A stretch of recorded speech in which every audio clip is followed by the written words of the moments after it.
कृष्ण कृष्ण हरे हरे।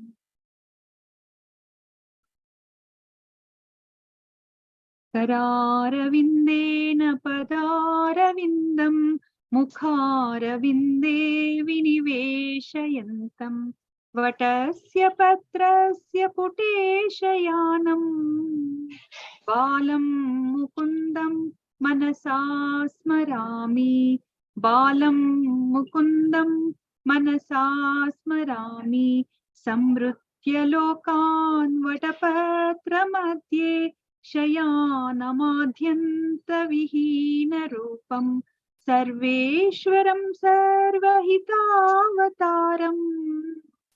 बालं मुकुन्दं मनसा स्मरामि बालं मुकुन्दं मनसा स्मरामि इन्दीवरश्यामलकोमलाङ्गम् इन्द्रादिदेवार्चितपादपद्मं सन्तानकल्पद्रुममाश्रितानां बालं मुकुन्दं मनसा स्मरामि बालं मुकुन्दं मनसा स्मरामि लम्बालकं लम्बितहारयष्टिं शृङ्गारलीलाङ्कितदन्तपङ्क्तिं बिम्बादरं चारुविशालनेत्रम् बालं मुकुन्दं मनसा स्मरामि बालं मुकुन्दं मनसा स्मरामि शिक्के निधाय द्यपयोदधीनि बहिर्गतायां व्रजनायिकायां भुक्त्वा यथेष्टं कपटेन सुप्तम् बालं मुकुन्दं मनसा स्मरामि बालं मुकुन्दं मनसा स्मरामि कलिन्दजान्तास्तितकालियस्य फणाग्ररङ्गे नटनप्रियन्तं तत्तुच्छहस्तं शरदिन्दुवक्त्रम् बालं मुकुन्दं मनसा स्मरामि बालं मुकुन्दं मनसा स्मरामि उलूखलेबद्धमुदारशौर्यम् उत्तुङ्गयुग्मार्जुनभङ्गलीलम् उत्पुल्लपद्मायतचारुनेत्रम् बालं मुकुन्दं मनसा स्मरामि बालं मुकुन्दं मनसा स्मरामि आलोक्य मातुर्मकमादरेण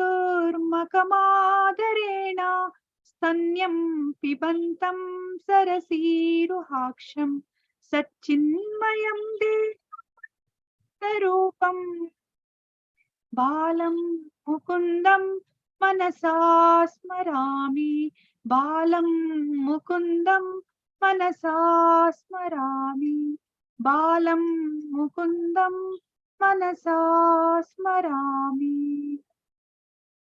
हरे Krishna Krishna Krishna Hare Hare Hare Rama Ram Ram Hare Hare Hare Krishna Krishna Krishna Hare Hare Hare Rama Ram Ram Hare Hare Hare Krishna Krishna Krishna Hare Hare Hare Ram Ram Ram Hare Hare Hare Krishna Krishna Krishna Hare Hare Hare Ram Ram Ram Hare Hare Hare Krishna Krishna Krishna Hare Hare Hare Ram Ram Ram Hare Hare Hare Krishna, Krishna Krishna, Hare Hare, Hare Rama, Rama Rama, Hare Hare, Hare Krishna, Krishna Krishna, Hare Hare, Hare Rama, Rama Rama, Hare Hare, Hare Krishna, Krishna Krishna, Hare Hare, Hare Rama, Rama Rama, Hare Hare. Hare Krishna. ಮಾತಾಜಿಲೆ ಪ್ರಭುಜಿಗಳೇ ಎಲ್ಲರಿಗೂ ಈ ಕಾರ್ಯಕ್ರಮಕ್ಕೆ ಸ್ವಾಗತವನ್ನ ಕೋರ್ತಾ ಇದ್ದೀನಿ. ಹರೇ ಕೃಷ್ಣ ಮಾತಾಜಿ. ಹರೇ ಕೃಷ್ಣ ಮಾತಾಜಿ. ಹರೇ ಕೃಷ್ಣ ಪ್ರಭುಜಿ. ಹರೇ ಕೃಷ್ಣ ಮಾತಾಜಿ. ಹರೇ ಕೃಷ್ಣ. ನಾನು ಇವತ್ತಿನ ಕಾರ್ಯಕ್ರಮವನ್ನ ಶುರು ಮಾಡ್ತಾ ಇದ್ದೀನಿ. ಹರೇ ಕೃಷ್ಣ ಮಾತಾಜಿ. ಹರೇ ಕೃಷ್ಣ ಮಾತಾಜಿ. ಹರೇ ಕೃಷ್ಣ ಮಾತಾಜಿ. ಹರೇ ಕೃಷ್ಣ ಮಾತಾಜಿ. ಹರೇ ಕೃಷ್ಣ ಮಾತಾಜಿ. ಹರೇ ಕೃಷ್ಣ ಮಾತಾಜಿ. ಹರೇ ಕೃಷ್ಣ. ಓಂ ನಮೋ ಭಗವತೆ ವಾಸುದೇವಾಯ. ಓಂ ನಮೋ ಭಗವತೆ ವಾಸುದೇವಾಯ. ಓಂ ನಮೋ ಭಗವತೆ ವಾಸುದೇವಾಯ. ಇಸ್ಕಾನ್ ಮಂಗಳೂರು ಶ್ರೀ ಶ್ರೀ ರಾಧಾ ಗೋವಿಂದ ದೇವಸ್ಥಾನದ ವತಿಯಿಂದ ನಡೆಸಿಕೊಡುತ್ತಿರುವ ನಿತ್ಯಂ ಭಾಗವತ ಸೇವೆಯ ಕಾರ್ಯಕ್ರಮಕ್ಕೆ ಎಲ್ಲರಿಗೂ ಸ್ವಾಗತವನ್ನ ಕೋರುತ್ತಾ ಇದ್ದೇನೆ. ಶ್ರೀ ಶ್ರೀ ರಾಧಾ ಗೋವಿಂದ ಅವರ ಚರಣಾರವಿಂದಗಳಿಗೆ ನನ್ನ ನಮಸ್ಕಾರಗಳನ್ನು ಸಲ್ಲಿಸುತ್ತಾ, ಈ ಕೃಷ್ಣ ಪ್ರಜ್ಞೆಯನ್ನು ಪ್ರಪಂಚದಾದ್ಯಂತ ಹರಡಿರುವ ಎಸಿ ಭಕ್ತಿ ವೇದಾಂತ ಪ್ರಭುಪಾದ ಅವರಿಗೂ ನನ್ನ ನಮನಗಳನ್ನು ಸಲ್ಲಿಸುತ್ತಾ, ಈ ದೇವಸ್ಥಾನದ ಮುಖ್ಯಸ್ಥರು, ಈ ಕಾರ್ಯಕ್ರಮದ ಕಾರ್ಯಕರ್ತರುಗಳು ಮತ್ತು ನನ್ನ ಗುರುಗಳಾದ ನಾಮನಿಷ್ಠ ದಾಸ್ ಪ್ರಭುಗಳಿಗೂ ನನ್ನ ನಮಸ್ಕಾರಗಳನ್ನು ಸಲ್ಲಿಸುತ್ತಾ, ಗುರು ಪ್ರಾರ್ಥನೆಯೊಂದಿಗೆ ನಾನು ಈ ದಿನದ ಕಾರ್ಯಕ್ರಮವನ್ನ ಶುರು ಮಾಡುತ್ತಾ ಇದ್ದೇನೆ. ಓಂ ಅಜ್ಞಾನ ತಿಮಿರಾಂಧಸ್ಯ ಜ್ಞಾನಾಂಜನ ಶಲಾಕಯ ಚಕ್ಷುರ್ ಉನ್ಮೀಲಿತಂ ಯೇನ ತಸ್ಮೈ ಶ್ರೀ ಗುರವೇ ನಮಃ.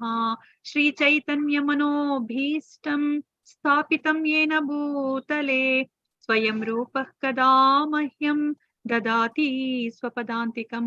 ವಂದೇಹಂ ಶ್ರೀ ಗುರೋಃ ಶ್ರೀಯುತಪದಕಮಲಂ ಶ್ರೀ ಗುರೂನ್ ವೈಷ್ಣವಾಂಶ್ಚ ಶ್ರೀರೂಪಂ ಸಾಗ್ರಜಾತಂ ಸಹಗಣ ರಘುನಾಥಾನ್ವಿತಂ ತಂ ಸಜೀವಂ ಸಾದ್ವೈತಂ ಸಾವಧೂತಂ ಪರಿಜನ ಸಹಿತಂ ಕೃಷ್ಣ ಚೈತನ್ಯ ದೇವಂ ಶ್ರೀ ರಾಧಾ ಕೃಷ್ಣ ಪಾದಾನ್ ಸಹಗಣ ಲಲಿತಾ ಶ್ರೀ ವಿಶಾಖಾನ್ವಿತಾಂಶ್ಚ. ಹೇ ಕೃಷ್ಣ ಕರುಣಾ ಸಿಂಧೋ ದೀನಬಂಧೋ ಜಗತ್ಪತೆ ಗೋಪೇಶ ಗೋಪಿಕಾ ಕಾಂತ ರಾಧಾ ಕಾಂತ ನಮೋಸ್ತುತೆ. ತಪ್ತ ಕಾಂಚನ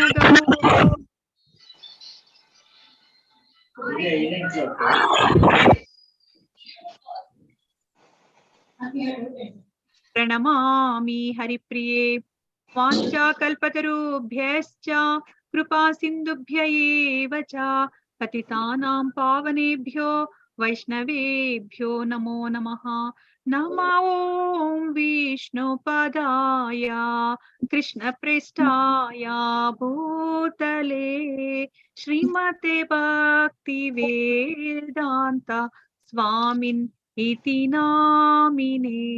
ನಾಮಸ್ತೆ ಸರಸ್ವತೆ ದೇವೆ ಗೌರವಾಣಿ ಪ್ರಚಾರಿಣೆ ನಿರ್ವಿಶೇಷ ಶೂನ್ಯವಾದಿ ಪಾಶ್ಚಾತ್ಯ ದೇಶತಾರಿಣೆ. ಜಯ ಶ್ರೀ ಕೃಷ್ಣ ಚೈತನ್ಯ ಪ್ರಭು ನಿತ್ಯಾನಂದ ಶ್ರೀ ಅದ್ವೈತ ಗದಾಧರ ಶ್ರೀವಾಸಾದಿ ಗೌರ ಭಕ್ತ ವೃಂದ. ಹರೆ ಕೃಷ್ಣ ಕೃಷ್ಣ ಕೃಷ್ಣ ಹರೆ ಹರೆ, ಹರೆ ರಾಮ ರಾಮ ರಾಮ ಹರೆ ಹರೆ. ಹರೆ ಕೃಷ್ಣ ಕೃಷ್ಣ ಕೃಷ್ಣ ಹರೆ ಹರೆ, ಹರೆ ರಾಮ ರಾಮ ರಾಮ ಹರೆ ಹರೆ. ಹರೆ ಕೃಷ್ಣ ಕೃಷ್ಣ ಕೃಷ್ಣ ಹರೆ ಹರೆ, ಹರೇ ರಾಮ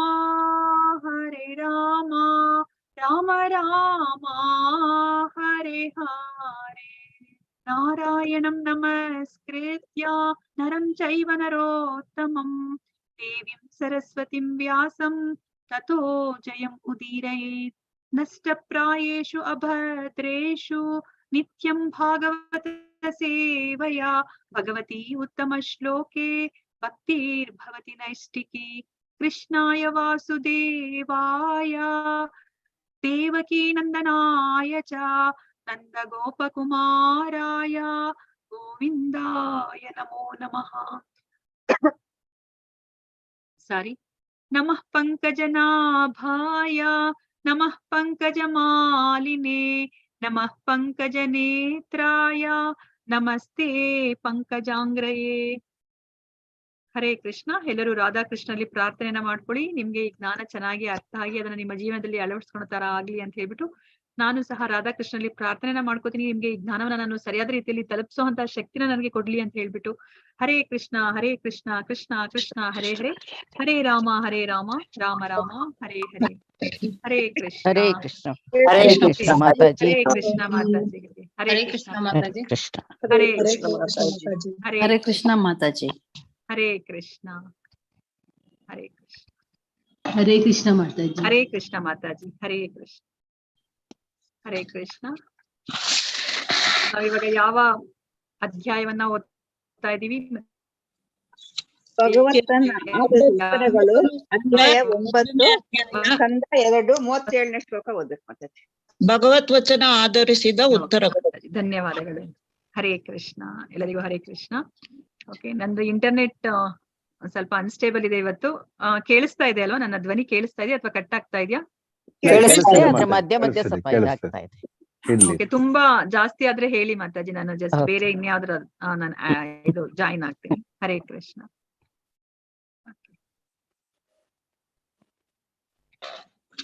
ಸೊ ನಾವ್ ಇವಾಗ ಚತುಶ್ಲೋಕಿ ಭಾಗವತಂನ ನಾವು ತಿಳ್ಕೊಂಡ್ವಿ ಅಲ್ಲ ಪ್ರಭುಜಿಗಳಿಂದ. ಸೊ ಯಾರಾದ್ರೂ ಸಂಕ್ಷಿಪ್ತವಾಗಿ ಹೇಳ್ತೀರಾ ಏನನ್ನ ನೀವು ಅರ್ಥ ಮಾಡ್ಕೊಂಡ್ರಿ ಅಂತ ಹೇಳ್ಬಿಟ್ಟು? ಹರೇ ಕೃಷ್ಣ. ಯಾರೇ ಎಲ್ಲ ವೇದಶಾಸ್ತ್ರಗಳಲ್ಲಿ ಪಂಡಿತರಾಗಿದ್ರು ಸಹ ದೇವೋತ್ತಮ ಪರಮ ಪುರುಷನ ಭಗವಂತನಿಗೆ ಭಕ್ತನಾಗ್ದಲೇ ಯಾವ್ದನ್ನು ಮುಕ್ತಿ ಸಿಕ್ಕಲ್ಲ ಅಂತ ಒಂದು ತಿಳ್ಕೊಂಡಿವಿ. ಹರೇ ಕೃಷ್ಣ. ಧನ್ಯವಾದಗಳು. ಹರೇ ಕೃಷ್ಣ. ಮತ್ತೆ ತಪಸ್ಸಾಗಲಿ ಮಹಾದಾನಿ ಹೇಳಿ ಪ್ರಭುಜಿ. ತಪಸ್ವಿ ಆಗಲಿ, ಮಹಾದಾನಿ ಆಗಲಿ, ಖ್ಯಾತನಾಮವಾಗಲಿ, ಮಹಾನ್ ದಾರ್ಶಕನಾಗಲಿ, ಬೇರೆ ಬೇರೆ ಯಾವುದೇ ರೀತಿ ಸೇವೆಯಲ್ಲಿ ತೊಡಗದೆ ಯಾವುದೇ ಫಲವನ್ನು ಅಪೇಕ್ಷೆ ಪಡೆದಲೇ ಭಗವಂತನ ಭಕ್ತನಾಗುವುದೇ ಶ್ರೇಷ್ಠ ಅಂತ ಪದ್ಮ ಪುರಾಣ ಮತ್ತು ಇನ್ನು 2-3 ಪುರಾಣ, ಗರುಡ ಪುರಾಣ ಮತ್ತು ಬೃಹದಾರಣ್ಯಕ ಪುರಾಣ ಇವುಗಳೆಲ್ಲ ಹೇಳಿದ್ದಾರೆ ಪ್ರಭುಜಿ ಮಾತಾಜಿ. ಆಮೇಲಿಂದ ಕುಂತಿ ದೇವಿ ಆಶಿಸ್ದಂಗೆ ನಾವು ಕೂಡ ಭಕ್ತಿಯಲ್ಲಿ ಹೆಚ್ಚು ಹೆಚ್ಚು ಮುಂದೆ ಹೋಗ್ಬೇಕು ಅಂದ್ರೆ ಸಾಕಷ್ಟು ಕಷ್ಟಗಳನ್ನ ನಾನು ಕೊಡು ಭಗವಂತ ಅಂತ ಕೇಳ್ಕೋಬೇಕು ಅಂತ ಹೇಳಿದ್ರು. ಓಕೆ ಮಾತಾಜಿ. ಹರೇ ಕೃಷ್ಣ. ಹರೇ ಕೃಷ್ಣ ಮಾತಾಜಿ. ದೇವರ ಜೊತೆ ನಮ್ಮ ಸಂಬಂಧ ಹೇಗಿರಬೇಕು? ಹಾ, ಸಂಬಂಧ. ಓಕೆ ಮಾತಾಜಿ. ಆಮೇಲೆ ಹೇಳಕ್ ಬರ್ತಿಲ್ಲ ಮಾತಾಜಿ, ಗೊತ್ತಾಗ್ತದೆ. ಸಂಬಂಧ, ಅಭಿಧೇಯ, ಪ್ರಯೋಜನ ಮೂರನ್ನ ನಾವು ತಿಳ್ಕೊಂಡ್ವಿ. ಸಂಬಂಧ, ಅಭಿಧೇಯ, ಪ್ರಯೋಜನ ಮೂರನ್ನ ನಾವು ತಿಳ್ಕೊಂಡ್ವಿ ಅಲ್ವಾ? ಓಕೆ. ಹರೇ ಕೃಷ್ಣ. ಮತ್ತೆ ಯಾರಾದ್ರೂ ಹೇಳ್ತೀರಾ? ಹರೇ ಕೃಷ್ಣ. ಅದು ಜೀವಾತ್ಮ ಮತ್ತು ಪರಮಾತ್ಮನ ಮಧ್ಯ ಇರೋ ಸಂಬಂಧ ಒಂದು, ಅದ ಅರ್ಥ ಮಾಡ್ಕೊಂಡು ಸಂಬಂಧನ ತಿಳ್ಕೊಬೇಕು ಅಂತ ಹೇಳಿ ಆ ಸಂಬಂಧದ ಬಗ್ಗೆ ವಿಶ್ಲೇಷಣೆ ಮಾಡಿದ್ರು. ಓಕೆ, ಧನ್ಯವಾದಗಳು ಮಾತಾಜಿ. ಶುದ್ಧ ಭಕ್ತರು ಮೋಕ್ಷವನ್ನು ಬಯಸೋದಿಲ್ಲ, ಭಕ್ತಿ ಸೇವೆ ಮಾತ್ರ ಬಯಸ್ತಾರೆ ಮಾತಾಜಿ. ಓಕೆ ಮಾತಾಜಿ, ಧನ್ಯವಾದಗಳು. ಹರೇ ಕೃಷ್ಣ. ಓಕೆ, ಸೊ ಈ ಚತುಶ್ಲೋಕಿ ಭಾಗವತಂನ ಭಗವಂತ ಏನಕ್ಕೆ ಹೇಳಿದ್ರು, ಯಾವ ಕಾರಣಕ್ಕೋಸ್ಕರ ಹೇಳಿದ್ರು ಅಂತ ಹೇಳ್ಬಿಟ್ಟು ಯಾರಾದ್ರೂ ಹೇಳ್ತೀರಾ? ಯಾಕೆ ಇನ್ನೂ 4 ಶ್ಲೋಕಗಳನ್ನ ಭಗವಂತ ಹೇಳಿದ್ರು? ಇಡೀ ಭಾಗವತದ ತಿರುಳೇ ಇದ್ರೊಳಗಿದೆ ಅಂತ. ಭಾಗವತದ ಬ್ರಹ್ಮನಿಗೆ ನಾರಾಯಣ ಹೇಳ್ತಾರೆ. ಬ್ರಹ್ಮನಿಗೆ ಯಾಕೆ ಹೇಳೋದು? ಭಗವಂತ ಯಾಕೆ ಹೇಳೋದು? ಹರೇ ಕೃಷ್ಣ. ಬ್ರಹ್ಮನು ತನ್ನ ಭಕ್ತಿಯಿಂದ ಪೂಜೆ ಮಾಡೋದಕ್ಕೆ ದೇವರು ಅವ್ರಿಗೆ ಸ್ನೇಹಿತರ ತರ ಹೇಳ್ತಾರೆ. ಬ್ರಹ್ಮ ಏನ್ ಮಾಡ್ತಾರೆ? ಬ್ರಹ್ಮ ಪ್ರಶ್ನೆಗಳನ್ನ ಕೇಳ್ತಾರೆ ಅಲ್ವಾ? 4 ಪ್ರಶ್ನೆಗಳನ್ನ ಕೇಳ್ತಾರೆ ಆ 4 ಪ್ರಶ್ನೆಗಳು ಯಾವುದು? ರೂಪ, ಗುಣ, ರೂಪ, ಶಕ್ತಿ, ಗುಣ, ಲೀಲೆ. ರೂಪ, ಶಕ್ತಿ, ಲೀಲೆ, ಈ 3ರ ಬಗ್ಗೆ ಕೇಳ್ತಾರೆ. ಮತ್ತೆ ಇನ್ನ ಒಂದು ಪ್ರಶ್ನೆಯನ್ನ ಕೇಳ್ತಾರೆ, ಅವರು ಸೃಷ್ಟಿ ಕಾರ್ಯದಲ್ಲಿ ಹೇಗೆ ಮಾಡ್ತೀರಂತ. ಹಾ ಹೌದು, ಹೇಗೆ ಮಾಡ್ಬೇಕು ಅನ್ನೋದೊಂದು ವಿನಂತಿಯನ್ನ ಅವರು ಕೇಳ್ಕೊತಾರೆ ಅಲ್ವಾ. ಈ 4 ಪ್ರಶ್ನೆಗಳಿಗೋಸ್ಕರ ಅವರು 4 ಶ್ಲೋಕಗಳನ್ನ ಅವರು ಹೇಳ್ತಾರೆ. ಕರ್ತವ್ಯದ ಬಗ್ಗೆ ಕೇಳ್ತಿದ್ದಾರೆ. ಬೀಜ ಶ್ಲೋಕಗಳು ಅಷ್ಟೇ, ಬರೇ ಜಸ್ಟ್ ಅವ್ರೆಷ್ಟು ಸಂಕ್ಷಿಪ್ತವಾಗಿ ಹೇಳ್ತಾರೆ ಅಲ್ವಾ. ಅದನ್ನ ನೋಡಿ, ಈ ಇಡೀ ಭಾಗವತ 18,000 ಶ್ಲೋಕಗಳಲ್ಲಿ ಅದು ವಿಸ್ತರಣೆ ಆಗಿದೆ ಅಲ್ವಾ. ಈ 4 ಶ್ಲೋಕಗಳಿರುವ ಅರ್ಥವೇ 18,000 ಶ್ಲೋಕಗಳಲ್ಲಿ ಅದು ವಿಸ್ತಾರಗೊಂಡಿದೆ ಅಲ್ವಾ. ಇವಾಗ ನಮ್ಗೆ ಭಕ್ತ, ಭಗವಂತ, ಭಕ್ತಿ, ಈ 3ರಿಂದ ಭಾಗವತ ತುಂಬಿದೆ ಅಂತ ತಿಳ್ಕೊಂಡು. ಹೌದು ಪ್ರಭುಜಿ, ಈ ಭಾಗವತಮಲ್ಲಿ ಬೇರೆ ಏನೂ ಇಲ್ಲ, ಇದ್ರಲ್ಲಿ ಇರೋದೇ 3 ವಿಷಯಗಳು: ಭಕ್ತ, ಭಗವಂತ ಮತ್ತೆ ಅವರಿಬ್ಬರು ನಡುವೆ ಇರುವ ಭಕ್ತಿ. ಧನ್ಯವಾದಗಳು ಪ್ರಭುಜಿ, ಹರೇ ಕೃಷ್ಣ. ಓಕೆ, ಸೊ ಇವಾಗ ನಮ್ಗೆ ಮೊದಲನೇ ಪ್ರಶ್ನೆಗೆ ಉತ್ತರ ಸಿಕ್ತಾ ನಮ್ಗೆ? ಹರೇ ಕೃಷ್ಣ. ಭಗವಂತನ ರೂಪದ ಬಗ್ಗೆ ನಿಮ್ಗೆ ಗೊತ್ತಾಯ್ತಾ? ಅವರ ಆಧ್ಯಾತ್ಮಿಕ ರೂಪ ಮತ್ತೆ ಭೌತಿಕ ರೂಪ ಎರಡರ ಬಗ್ಗೆ ನಿಮ್ಗೆ ಗೊತ್ತಾಯ್ತಾ? ಹರೇ ಕೃಷ್ಣ. ಏನನ್ನ ತಿಳ್ಕೊಂಡ್ರಿ? ಹರೇ ಕೃಷ್ಣ. ವಿಸ್ತಾರವಾದ ಎಲ್ಲದರಲ್ಲೂ ಯಾವ ರೂಪ ಬೇಕಾದ್ರೂ ತಗೊಳ್ತಾರೆ ಮಾತಾಜಿ. ಓಕೆ, ವರಹ ರೂಪ, ವಾಮನ ರೂಪ, ಎಲ್ಲಾ ರೂಪ, ಕೃಷ್ಣನ್ ರೂಪ ಎಲ್ಲ ಭಗವಂತನೇ. ಓಕೆ, ಧನ್ಯವಾದಗಳು. ಅವ್ರದ್ದು ಶಾಶ್ವತ ರೂಪ ಅಂತ ತಿಳ್ಕೊಂಡ್ವಿ ಅಲ್ವಾ. ಸೊ ಶಾಶ್ವತ ರೂಪ ಅವರು ಈ ಸೃಷ್ಟಿಗಿನ ಮೊದ್ಲು ಇದ್ರು, ಮತ್ತೆ ಈ ಪಾಲನೆ ಮಾಡ್ಬೇಕಾದ್ರೂ ಸಹ ಅವ್ರಿದ್ದಾರೆ, ಮತ್ತೆ ಪ್ರಳಯ ಕಾಲದಲ್ಲೂ ಆ ಸಮಯದಲ್ಲೂ ಸಹ ಅವ್ರು ಇರ್ತಾರೆ. ಅವ್ರದ್ದು ಶಾಶ್ವತವಾದ ರೂಪ ಅಂತ ನಾವು ತಿಳ್ಕೊಂಡ್ವಿ. ಮತ್ತೆ ಈ ಭೌತಿಕ ಪ್ರಪಂಚದಲ್ಲಿ ಅವರ ರೂಪ ಯಾವ ತರ ಇರುತ್ತೆ? ವಿಶ್ವರೂಪ ಅಲ್ವಾ. ನಾವ್ ಇವಾಗ 11ನೇ ಅಧ್ಯಾಯದಲ್ಲೂ ಸಹ ನಾವು ಅದನ್ನೇ ತಿಳ್ಕೊಂಡ್ವಿ. ನಾವು ಈ ಭೌತಿಕ ಪ್ರಪಂಚದಲ್ಲಿ ಭಗವಂತನನ್ನ ನಾವು ಈ ವಿಶ್ವರೂಪದಲ್ಲಿ ನಾವು ಕಾಣ್ತೀವಿ ಅಲ್ವಾ. ಸೊ ರೂಪದ ಬಗ್ಗೆ ನಾವು ಅದನ್ನ ತಿಳ್ಕೊಂಡ್ವಿ. ಮತ್ತೆ ಶಕ್ತಿ, 2ನೇ ಪ್ರಶ್ನೆ, ಶಕ್ತಿಗಳ ಬಗ್ಗೆ ಏನನ್ನ ನಾವು ತಿಳ್ಕೊಂಡ್ವಿ? ಹರೇ ಕೃಷ್ಣ. ಅಂತರಂಗ ಶಕ್ತಿ, ಬಹಿರಂಗ ಶಕ್ತಿ. ಓಕೆ, ಭಗವಂತನಿಗೆ 2 ಶಕ್ತಿಗಳಿದೆ ಅಲ್ವಾ. ಸೊ ಅವರ ಅಂತರಂಗ ಶಕ್ತಿ, ಬಹಿರಂಗ ಶಕ್ತಿ, ಅಥವಾ ಆಧ್ಯಾತ್ಮಿಕ ಶಕ್ತಿ ಅಥವಾ ಮಾಯಾಶಕ್ತಿ ಅಲ್ವಾ. ಸೊ ಎರಡರಲ್ಲೂ ಏನು ವ್ಯತ್ಯಾಸ ಅಂತ ನಾವು ತಿಳ್ಕೊಂಡ್ವಿ. ಯಾವ್ದು ಮಾಯಾಶಕ್ತಿ ಅಂತ ಹೇಳ್ಬಿಟ್ಟು ಕರೀತಾರೆ ಅಂತ ನಾವು ತಿಳ್ಕೊಂಡ್ವಿ. ಈ ಭೌತಿಕ ಪ್ರಪಂಚದ ಮಾಯಾಶಕ್ತಿ, ಆಂತರಿಕದಲ್ಲಿರೋದು. ಸೊ ಭಗವಂತನಿಂದ ಸ್ವಾತಂತ್ರ್ಯವಾಗಿದೆ ಯಾವುದು, ಭಗವಂತನಿಂದ ಯಾವುದು ಸ್ವಾತಂತ್ರ್ಯವಾಗಿದೆ ಅನ್ನೋದನ್ನ ನಾವು ಅನ್ಕೋತೀವೋ ಅದನ್ನ ನಾವು ಮಾಯಾಶಕ್ತಿ ಅಂತ ಹೇಳ್ಬಿಟ್ಟು ತಿಳ್ಕೊತೀವಿ ಅಲ್ವಾ. Hare Krishna. Back ground noise ಇರೋರು ಪ್ಲೀಸ್ ಮ್ಯೂಟ್ ಮಾಡ್ಕೊಳ್ಳಿ. ಬ್ಯಾಕ್ ಗ್ರೌಂಡ್ ನಾಯ್ಸ್ ಇರೋರು ಮ್ಯೂಟ್ ಮಾಡ್ಕೊಳ್ಳಿ ಪ್ಲೀಸ್. ಇವಾಗ ನಮ್ಮ ಮನೆಯಲ್ಲಿ ನಮ್ಮ ಕೆಲಸದವ್ರು ಇರ್ತಾರೆ ಅನ್ಕೊಳ್ಳಿ.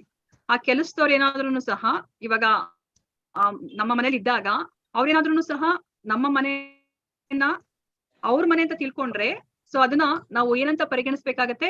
ಅವರ ಯೋಚನೆಯನ್ನ ನಾವ್ ಏನಂತ ಪರಿಗಣಿಸ್ಬೇಕಾಗತ್ತೆ? ಅದು ನಿಜನಾ? ಅದು ತಪ್ಪು, ಅಥವಾ ಅವರು ಮಾಯೆಯಲ್ಲಿ ಇದ್ದಾರೆ ಅಲ್ವಾ. ಸೊ ಭ್ರಮೆಯಲ್ಲಿ ಇದ್ದಾರೆ ಅಲ್ವಾ. ಇವಾಗ ನಾವು ಸಹ ಈ ಭೌತಿಕ ಪ್ರಪಂಚದಲ್ಲಿ ನಾವು ಯಾವ ತರ ಇದೀವಿ? ನಾವು ಹಾಗೆ ಇರೋದು ಅಲ್ವಾ. ಈ ಭೌತಿಕ ಪ್ರಪಂಚ ನಾವು ಹಂಗ್ ಯೋಚನೆ ಮಾಡೋದು. ನಾವು ಅವ್ರೇನಾದ್ರು ಆತರ ಮಾತಾಡಿದ್ರೆ ಹೌದು ಇವ್ರಿಗೆ ಬುದ್ಧಿ ಇಲ್ಲ, ಮೂರ್ಖ ಅಂತ ಅನ್ಕೋತೀವಿ. ಆದ್ರೆ ನಾವು ಸಹ ಈ ಭಗವಂತನಿಗೆ ಸಂಬಂಧಪಟ್ಟಿರೋದನ್ನೆಲ್ಲನೂ ಸಹ ನನ್ನದು ಅನ್ನೋ ಒಂದು ಭ್ರಮೆಯಲ್ಲಿ ಇದೀವಿ ಅಲ್ವಾ. ಈ ದೇಹ ಸಹ ನಮ್ದಲ್ಲ, ಆದ್ರೂ ಸಹ ಎಲ್ಲವೂ ನಮ್ದು ಅನ್ನೋ ಒಂದು ಭ್ರಮೆಯಲ್ಲಿ ಇದೀವಿ. ಯಾವುದು ಭಗವಂತನಿಂದ ಸ್ವಾತಂತ್ರ್ಯ ಅಂತ ನಾವು ತಿಳ್ಕೊತೀವೋ ಅದು ಮಾಯೆ. ಯಾವಾಗ ಎಲ್ಲವೂ ಸಹ ಭಗವಂತನದೇ ಅಂತ ಹೇಳ್ಬಿಟ್ಟು ಎಲ್ಲವೂ ಭಗವಂತನ ಅಧೀನದಲ್ಲೇ ಇದೆ, ಎಲ್ಲವೂ ಭಗವಂತನ ಶಕ್ತಿ ಅಂತ ನಾವ್ ಯಾವಾಗ ಅರ್ಥ ಮಾಡ್ಕೋತೀವೋ ಅದು ಅವಾಗ ಅದೇ ಶಕ್ತಿ ಅದು ಆಧ್ಯಾತ್ಮಿಕ ಶಕ್ತಿಯಾಗಿ ಪರಿಗಣಿಸುತ್ತೆ ಅಲ್ವಾ. ಇವಾಗ ನೋಡಿ, ಈ ಲ್ಯಾಪ್ಟಾಪ್, ನಾನು ಲ್ಯಾಪ್ಟಾಪ್ ನ ಯೂಸ್ ಮಾಡ್ತಾ ಇದ್ದೀನಿ, ಇದು ಭೌತಿಕ ಶಕ್ತಿ ಅಲ್ವಾ. ಯಾವಾಗ ನಾನು ಇದನ್ನ ಭಗವಂತನಿಗೋಸ್ಕರ ನಾನು ಉಪಯೋಗಿಸ್ತೀನೋ ಅವಾಗ ಇದು ಮಾಯಾ ಶಕ್ತಿ ಆಗೋದಿಲ್ಲ, ಇದು ಭಗವಂತನ ಅಂತರಂಗ ಶಕ್ತಿ ಅಥವಾ ದೈವಿ ಪ್ರಕೃತಿ ಅಂತ ಹೇಳ್ಬಿಟ್ಟು ಅದು ಪರಿಗಣಿಸಲ್ಪಡುತ್ತೆ ಅಲ್ವಾ. ಅದೇ ಡಿಫ್ರೆನ್ಸ್ ನೋಡಿ. ಎಲ್ಲಾನು ಸಹ ಭಗವಂತನನ್ನ ಬಿಟ್ಟು ಇನ್ಯಾವುದೂ ಇಲ್ಲ. ಆಧ್ಯಾತ್ಮಿಕ ಪ್ರಪಂಚನೇ ಆಗ್ಲಿ, ಭೌತಿಕ ಪ್ರಪಂಚನೇ ಆಗ್ಲಿ, ಎಲ್ಲವನ್ನೂ ಸಹ ಭಗವಂತ. ಆದ್ರೆ ನಾವು ಏನನ್ನ ನೋಡಿದ್ರು ಸಹ ನಾವು ಅದು ಭಗವಂತನ ಶಕ್ತಿ ಅಂತ ಹೇಳ್ಬಿಟ್ಟು ನಾವು ಪರಿಗಣಿಸೋದಿಲ್ವೋ ಆಗ ಅದು ಮಾಯೆ ಅನ್ನೋ ಒಂದು ಭಗವಂತನ ಮಾಯಾ ಶಕ್ತಿಗೆ ಅದು ಏನು ಒಳಗಾಗುತ್ತೆ ಅಥವಾ ಮಾಯಾಶಕ್ತಿ ಅಂತ ಕರೆಯಲ್ಪಡುತ್ತೆ. ಓಕೆ, ಸೊ ಇವಾಗ ನಮ್ಗೆ ಭಗವಂತನ ದೈವಿ ಶಕ್ತಿಯಾಗಿ ನಾವು ಅದನ್ನ ಮಾರ್ಪಡಿಸಬಹುದು ಅಂತ ಹೇಳ್ಬಿಟ್ಟು ನಾವು ಅರ್ಥ ಮಾಡ್ಕೊಂಡ್ವಿ ಅಲ್ವಾ. ಮತ್ತೆ ಮೂರನೇ ಪ್ರಶ್ನೆ, ಇವಾಗ ಈ ಆಧ್ಯಾತ್ಮಿಕ ಶಕ್ತಿ ಮತ್ತೆ ಭೌತಿಕ ಶಕ್ತಿಯನ್ನ ಉಪಯೋಗಿಸ್ಕೊಂಡು ಭಗವಂತ ಯಾವ ತರದ ಲೀಲೆಗಳನ್ನ ಮಾಡ್ತಾರೆ ಅಂತ ಹೇಳ್ಬಿಟ್ಟು ಮೂರನೇ ಪ್ರಶ್ನೆಯನ್ನ ಬ್ರಹ್ಮದೇವ ಕೇಳ್ತಾರೆ ಅಲ್ವಾ. ಸೊ ಅದಕ್ಕೆ ನಾವ್ ಏನನ್ನ ಅರ್ಥ ಮಾಡ್ಕೊಂಡ್ವಿ. ಹರೇ ಕೃಷ್ಣ. ಕೃಷ್ಣ ಲೀಲೆ ಮಾತಾಜಿ. ಕೃಷ್ಣ ಲೀಲೆ ಹೇಳಿ. ರಾಮನ ಅವತಾರ ಕೃಷ್ಣ ಲೀಲೆ, ವಾಮನ ಅವತಾರ, ನರಸಿಂಹ ಅವತಾರ, ಪ್ರಹ್ಲಾದ. Okay okay. ಸೊ ಇವಾಗ ಭಗವಂತ ಅವರು ಈ ಅವರ ಅಂತರಂಗ ಬಹಿರಂಗ ಶಕ್ತಿ ಅದನ್ನ ಉಪಯೋಗಿಸ್ಕೊಂಡು ಅವರು ಲೀಲೆಗಳನ್ನ ಮಾಡ್ತಾರೆ ಅಲ್ವಾ. ಸೊ ಅವರ ಲೀಲೆಗಳು ಅಥವಾ ಅವರ ಕೆಲಸಗಳು ಯಾವ ತರ ಇರುತ್ತೆ ಅಂತಂದ್ರೆ ಅವರು ಎಲ್ಲದ್ರಲ್ಲೂ ಇದ್ದಾರೆ, ಒಳಗಡೆನೂ ಇದ್ದಾರೆ ಮತ್ತೆ ಹೊರಗಡೆನೂ ಇದ್ದಾರೆ. ಅದನ್ನ ನಾವು ತಿಳ್ಕೊಂಡ್ವಿ ಅಲ್ವಾ. ಸೊ ಅದನ್ನ ನಾವು ಹೇಗೆ ಅರ್ಥ ಮಾಡ್ಕೊಳೋದು ಅಂತಂದ್ರೆ ಇವಾಗ ನೋಡಿ ನಮ್ಮಲ್ಲಿ ಅಲ್ವಾ, ನಮ್ಮಲ್ಲಿ ಗಾಳಿ ಇದೆ ಅಂದ್ರೆ ಒಳಗಡೆನೂ ಇದೆ ಮತ್ತೆ ಹೊರಗಡೆನೂ ಸಹ ಗಾಳಿ ಇದೆ ಅಲ್ವಾ. ಮತ್ತೆ ಇವಾಗ ನಮ್ಮ ದೇಹನು ನಾವು ಏನಂತ ತಿಳ್ಕೊಂಡ್ವಿ, ಭೂಮಿ ಆತರ ಪಂಚಭೂತಗಳಿಂದ ಮಾಡಲ್ಪಟ್ಟಿದೆ. ನಮ್ಮ ದೇಹನು ಸಹ ಈಗ ಇವಾಗ ಭೂಮಿಯಿಂದ ಮಾಡಲ್ಪಟ್ಟಿದೆ. ಅಂದ್ರೆ ನಮ್ಮ ಒಳಗಡೆನೂ ಇದೆ ಭೂಮಿ ಮತ್ತೆ ಹೊರಗಡೆನೂ ಇದೆ ಅಲ್ವಾ. ಸೊ ಅಂದ್ರೆ ಇವಾಗ ಒಂದು ಏನ್ ಹೇಳ್ತಾರೆ, ಈ ಭೌತಿಕ ವಸ್ತುನೇ ಒಳಗಡೆನೂ ಇದೆ ಹೊರಗಡೆನೂ ಇದೆ, ನಮ್ಮ ಒಳಗಡೆನೂ ಇದೆ ಹೊರಗಡೆನೂ ಇದೆ ಅಂತ ಅಂದ್ಮೇಲೆ ಇವಾಗ ಭಗವಂತ ಅಲ್ವಾ, ದೇವೋತ್ತಮ ಪರಮಪುರುಷ ಅವರು ಸಹ ಒಳಗಡೆನೂ ಇದ್ದಾರೆ ಹೊರಗಡೆನೂ ಇದ್ದಾರೆ ಅಂತ ಹೇಳ್ಬಿಟ್ಟು ನಾವು ಅರ್ಥ ಮಾಡ್ಕೊಳ್ಲಿಕ್ಕೆ ಕಷ್ಟ ಆಗತ್ತಾ? ಇಲ್ಲ ಅಲ್ವಾ.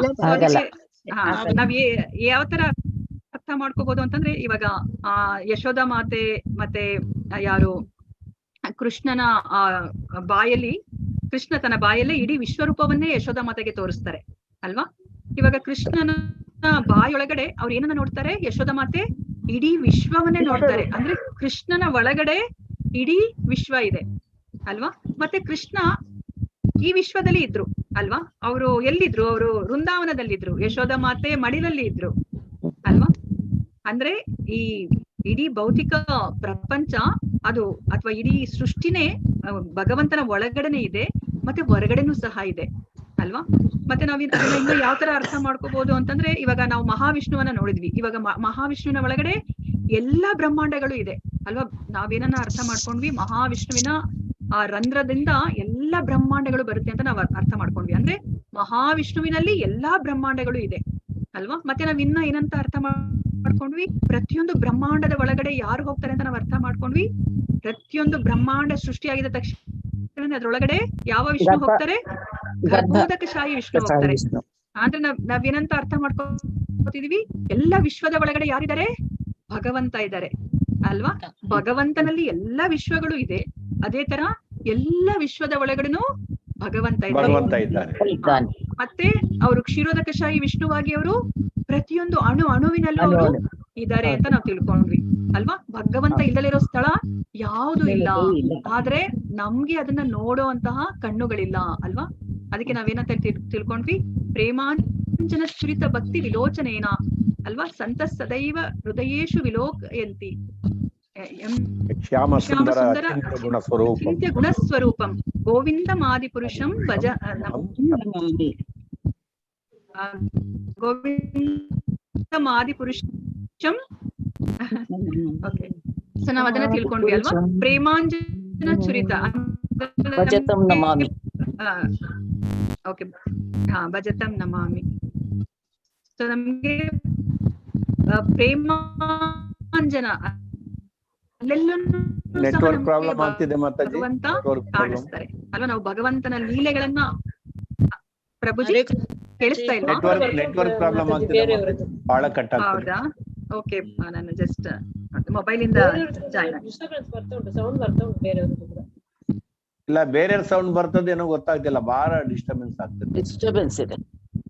ಹೌದಾ? ಅಂತ ಸೌಂಡ್ ನನ್ ಕಡೆಯಿಂದ ಇಲ್ಲ ಪ್ರಭುಜಿ, ಯಾರಾದ್ರೂ ಅನ್ಮ್ಯೂಟ್ ಮಾಡ್ಕೊಳ್ಳೋದು ಏನಾದ್ರು ಬೇರೆ ಕಡೆಯಿಂದ ಆಗ್ತಾ ಉಂಟಲ್ಲಿ ಯಾರದ್ದು. ಯಾವ್ದಾದ್ರು ಬ್ಯಾಕ್ ಗ್ರೌಂಡ್ ನಾಯ್ಸ್ ಇದ್ರೆ ಪ್ಲೀಸ್ ಮ್ಯೂಟ್ ಮಾಡ್ಕೊಳ್ಳಿ. ಓಕೆ, ನೋಡೋಣಂತೆ. ಅಕಸ್ಮಾತ್ ನಾನು ನನ್ನ ಧ್ವನಿ ಕೇಳಿಸ್ತಿಲ್ಲ ಅಂತಂದ್ರೆ ಪ್ಲೀಸ್ ಹೇಳಿ, ನಾನು ಮೊಬೈಲ್ ಇಂದ ನಾನು ಜಾಯಿನ್ ಆಗ್ತೀನಿ. ಕೇಳಿಸುತ್ತೆ ಮಾತಾಜಿ, ಎಲ್ಲ ಮ್ಯೂಟ್ ಮಾಡಿ ನೋಡಿ ಮಾತಾಜಿ. ನಿಮ್ದ್ರಲ್ಲೇ ಸೌಂಡ್ ಬರ್ತಾ ಇದೆ ಮಾತಾಜಿ, ನಿಮ್ ಮಾತು ಕೇಳಿಸ್ತಾ ಇದೆ ಬಟ್ ಸೌಂಡ್ ಬರ್ತಾ ಇದೆ ಮಾತಾಜಿ. ಎಲ್ಲರೂ ಮ್ಯೂಟ್ ಮಾಡ್ತೀನಿ, ನೋಡೋಣ. ನನ್ನಿಂದ ಸೌಂಡ್ ಬರ್ತಿದೆ ಅಂದ್ರೆ ನನ್ ಕಡೆಯಿಂದಾನೇ ಅಂತ ಆಗತ್ತೆ. ನಾನು ಇವಾಗ ಮ್ಯೂಟ್ ಮಾಡಿದೀನಿ. ಒಬ್ಬರನ್ನ ಯಾರನ್ನಾದ್ರೂ ಕೋ ಹೋಸ್ಟ್ ಮಾಡ್ತೀನಿ, ಇಲ್ಲಾಂದ್ರೆ ನನಗೇನು ಗೊತ್ತಾಗೋದಿಲ್ಲ. ಮಾತಾಜಿ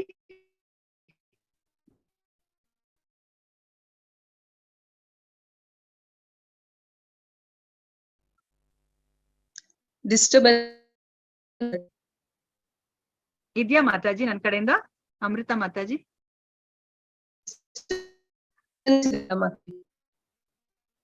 ಹರೇ ಕೃಷ್ಣ ಮಾತಾಜಿ. ಹೌದು, ಕೇಳ್ತಾ ಇಲ್ಲ. ಅಂದ್ರೆ ಶಬ್ದ ಕೇಳಿಸ್ತಾ ಇದೆಯಾ ಗುರಿ ಅಂತ? ಹೌದಾ, ಈಗ ಕೇಳ್ತಾ ಇಲ್ಲ, ಈಗ ಕೇಳ್ತಾ ಇಲ್ಲ ಮಾತಾಜಿ. ಓಕೆ, ಯಾಕಂದ್ರೆ ಇಲ್ಲಿ ಏನು ಶಬ್ದ ಇಲ್ಲ ಆಕ್ಚುಲಿ ನಾನಿರೋ ಕಡೆ. ಈಗ ಕೇಳ್ತಾ ಇಲ್ಲ.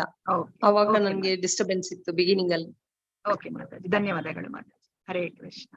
ಹರೇ ಕೃಷ್ಣ. ನಾನು ಓಕೆ ಅನ್ಮ್ಯೂಟ್ ಮಾಡ್ತೀನಿ. ಇನ್ನೊಂದು ಪ್ರಶ್ನೆ ಇದೆಯಲ್ಲ, ಅದನ್ನ ಮುಗಿಸ್ಕೊಂಡ್ಬಿಟ್ಟು ಹೋಗೋಣಂತೆ. ಓಕೆ, ಸೊ ಇವಾಗ ಏನ್ ಗೊತ್ತಾಯ್ತು, ಭಗವಂತ ಅವರು ತಮ್ಮ ಲೀಲೆಗಳನ್ನ ಹೇಗ್ ಮಾಡ್ತಾರೆ, ಅವರ ಅಂತರಂಗ ಶಕ್ತಿ ಮತ್ತೆ ಬಹಿರಂಗ ಶಕ್ತಿ ಎರಡರಿಂದನೂ ಸಹ ಅವರು ತಮ್ಮ ಲೀಲೆಗಳನ್ನ ಮಾಡ್ತಾರೆ ಅಂತ ಹೇಳ್ಬಿಟ್ಟು ನಾವು ಅರ್ಥ ಮಾಡ್ಕೊಂಡ್ವಿ. ಮತ್ತೆ ಇವಾಗ ನಾಲ್ಕನೇ ಪ್ರಶ್ನೆ ಏನ್ ಕೇಳ್ತಾರೆ, ಇವಾಗ ಬ್ರಹ್ಮನ ಕೆಲಸ ಏನು, ಅವರ ಸೃಷ್ಟಿ ಕಾರ್ಯವನ್ನ ಅವರು ಮಾಡ್ಬೇಕಾಗತ್ತೆ. ಸೊ ಸೃಷ್ಟಿ ಕಾರ್ಯವನ್ನ ಮಾಡ್ಲಿಕ್ಕೆ ಅವರು ಭಗವಂತನಿಂದ ಅವರು ಏನು ಅನುಗ್ರಹವನ್ನ ಅವ್ರು ಕೇಳ್ತಾ ಇದ್ದಾರೆ ಅಲ್ವಾ. ಸೊ ಇವಾಗ ಅಲ್ಲಿ ತುಂಬಾ ಮುಖ್ಯವಾಗಿರೋದು ನಾವ್ ಏನಂತ ಅರ್ಥ ಮಾಡ್ಕೋಬೇಕು ಅಂತಂದ್ರೆ, ಇವಾಗ ನಮಗ್ ಗೊತ್ತಿರೋ ಹಾಗೇನೆ ಈ ಭೌತಿಕ ಪ್ರಪಂಚದಲ್ಲಿ ನಾವು ಏನಕ್ಕಾದ್ರೂ ಸಹ ನಮ್ಮನ್ನ ನಾವು ಕರ್ಮ ಅಥವಾ ವಿಕರ್ಮ ಏನೇ ಇದ್ರೂ ಸಹ ನಾವು ಮಾಡಿದ್ರು ಸಹ ಏನಾಗತ್ತೆ ಅಂತ ನಾವು ತಿಳ್ಕೊಂಡ್ವಿ, ನಾವು ಬಂಧನಕ್ಕೆ ಒಳಗಾಗ್ಬಿಡ್ತೀವಿ. ಇಹ ಬಂಧನಕ್ಕೆ ಅಥವಾ ಕರ್ಮ ಬಂಧನಕ್ಕೆ ನಾವು ಒಳಗಾಗ್ಬಿಡ್ತೀವಿ ಅಂತ ನಾವು ತಿಳ್ಕೊಂಡ್ವಿ ಅಲ್ವಾ. ಇವಾಗ ನೋಡಿ, ಹಾಗಾದ್ರೆ ಬ್ರಹ್ಮ ಏನ್ ಮಾಡ್ತಾ ಇದಾರೆ? ಬ್ರಹ್ಮ ಮಾಡ್ತಾ ಇರೋದೇ ಈ ಭೌತಿಕ ಪ್ರಪಂಚದ ಸೃಷ್ಟಿಯನ್ನ ಮಾಡ್ತಾ ಇದ್ದಾರೆ. ಅಂದ್ರೆ ಅವ್ರು ಇವಾಗ ಈ ಸೃಷ್ಟಿ ಕಾರ್ಯದಲ್ಲಿ ತೊಡ್ಕೊಂಡಾಗ ಅವ್ರಿಗೆ ಏನಾಗಬಹುದು, ಎಷ್ಟು ಗರ್ವ ಬರಬಹುದು ಅಲ್ವಾ. ಮತ್ತೆ ಅವರು ಬಂಧನಕ್ಕೆ ಒಳಗಾಗ್ತಾರೆ ಅಲ್ವಾ, ಅವ್ರಿಗೆ ಎಷ್ಟು ಆತಂಕ ಇರುತ್ತೆ ಅಲ್ವಾ. ಮತ್ತೆ ಹಾಗಾದ್ರೆ ಇದರಿಂದ ಹೇಗೆ ಹೊರಗಡೆ ಬರೋದು ಅಂತ ಅವ್ರಿಗೆ ಯೋಚನೆ ಬರುತ್ತೆ. ಅಂದ್ರೆ ಅವ್ರು ಸೃಷ್ಟಿ ಕಾರ್ಯನೂ ಮಾಡ್ಬೇಕು, ಅದ್ರ ಜೊತೆ ಅವರು ಈ ಬಂಧನಕ್ಕೆ ಒಳಗಾಗಕೂಡುದು ಅಲ್ವಾ. ಮತ್ತೆ ಅವರು ಗರ್ವವನ್ನು ಪಡಿಬಾರ್ದು ಅಲ್ವಾ. ನಮ್ಗೆ ನೋಡಿ, ಬೇರೆ ಏನು ಬೇಡ, ಒಂದು ಅಡಿಗೆ ಮನೇಲೆ ಒಂದು ಚಪಾತಿನ ರೌಂಡ್ ಆಗಿ ತಿಕ್ಕಿದ್ರೇನೆ ನಮ್ಗೆ ಎಷ್ಟು ಗರ್ವ ಅಲ್ವಾ. ನನ್ ಬಿಟ್ರೆ ಇನ್ಯಾರು ಇಷ್ಟು ಚೆನ್ನಾಗಿ ಚಪಾತಿ ಮಾಡಲ್ಲ ಅಂತ ನಾವ್ ಅನ್ಕೋತೀವಿ ಅಲ್ವಾ. ಇವಾಗ ಬ್ರಹ್ಮ ಎಂತಹ ಕೆಲಸವನ್ನ ಮಾಡ್ತಾ ಇದಾರೆ, ಇಡೀ ಸೃಷ್ಟಿ ಕಾರ್ಯ ಒಂದೇ ಒಂದು ಲೋಕ ಅಲ್ಲ, 14 ಲೋಕಗಳನ್ನ ಅವರು ಸೃಷ್ಟಿ ಮಾಡಿ ಅದರಲ್ಲಿ ಜೀವಿಗಳನ್ನ ಅವರು ಸೃಷ್ಟಿ ಮಾಡ್ತಾ ಇದ್ದಾರೆ ಅಲ್ವಾ. ಅವ್ರಿಗೆ ಇನ್ನೆಷ್ಟು ಗರ್ವ ಬರಬಹುದು, ಅಹಂಕಾರ ಬರ್ಬಹುದು. ಮತ್ತೆ ಅವ್ರಿಗೆ ಈ ಭೌತಿಕ ಪ್ರಪಂಚದ ಜೊತೆ ಒಡನಾಟ ಇರುತ್ತೆ ಅಲ್ವಾ. ಅವರು ಈ ಇಹ ಬಂಧನಕ್ಕೆ ಒಳಗಾಗ್ಬಿಡ್ತಾರೆ. ಅದಕ್ಕೇನೆ ಅವರು ಭಗವಂತನಲ್ಲಿ ಅವ್ರು ಕೇಳ್ತಾ ಇದ್ದಾರೆ, ನಾನು ಸೃಷ್ಟಿ ಕಾರ್ಯನೂ ಮಾಡ್ಬೇಕು, ಅದ್ರ ಜೊತೆ ನಾನು ಈ ಬಂಧನಕ್ಕೆ ಸಿಕ್ಕಾಕೋಬಾರ್ದು, ಮತ್ತೆ ನಾನು ಅಹಂಕಾರವನ್ನ ಪಡಬಾರ್ದು, ಮತ್ತೆ ನಾನು ಹೇಗೆ ಮಾಡ್ಬೇಕಾಗತ್ತೆ, ನೀನು ನನಗೆ ಮಾರ್ಗದರ್ಶನವನ್ನ ಕೊಡು ಅಂತ ಹೇಳ್ಬಿಟ್ಟು ಬ್ರಹ್ಮ ಕೇಳ್ಕೊತಾರೆ. ಅವಾಗ ಕೃಷ್ಣ ಏನನ್ನ ಹೇಳ್ತಾರೆ, ಹರೇ ಕೃಷ್ಣ. 4ನೇ ಪ್ರಶ್ನೆಗೆ ಉತ್ತರವನ್ನ ಹರೇ ಕೃಷ್ಣ.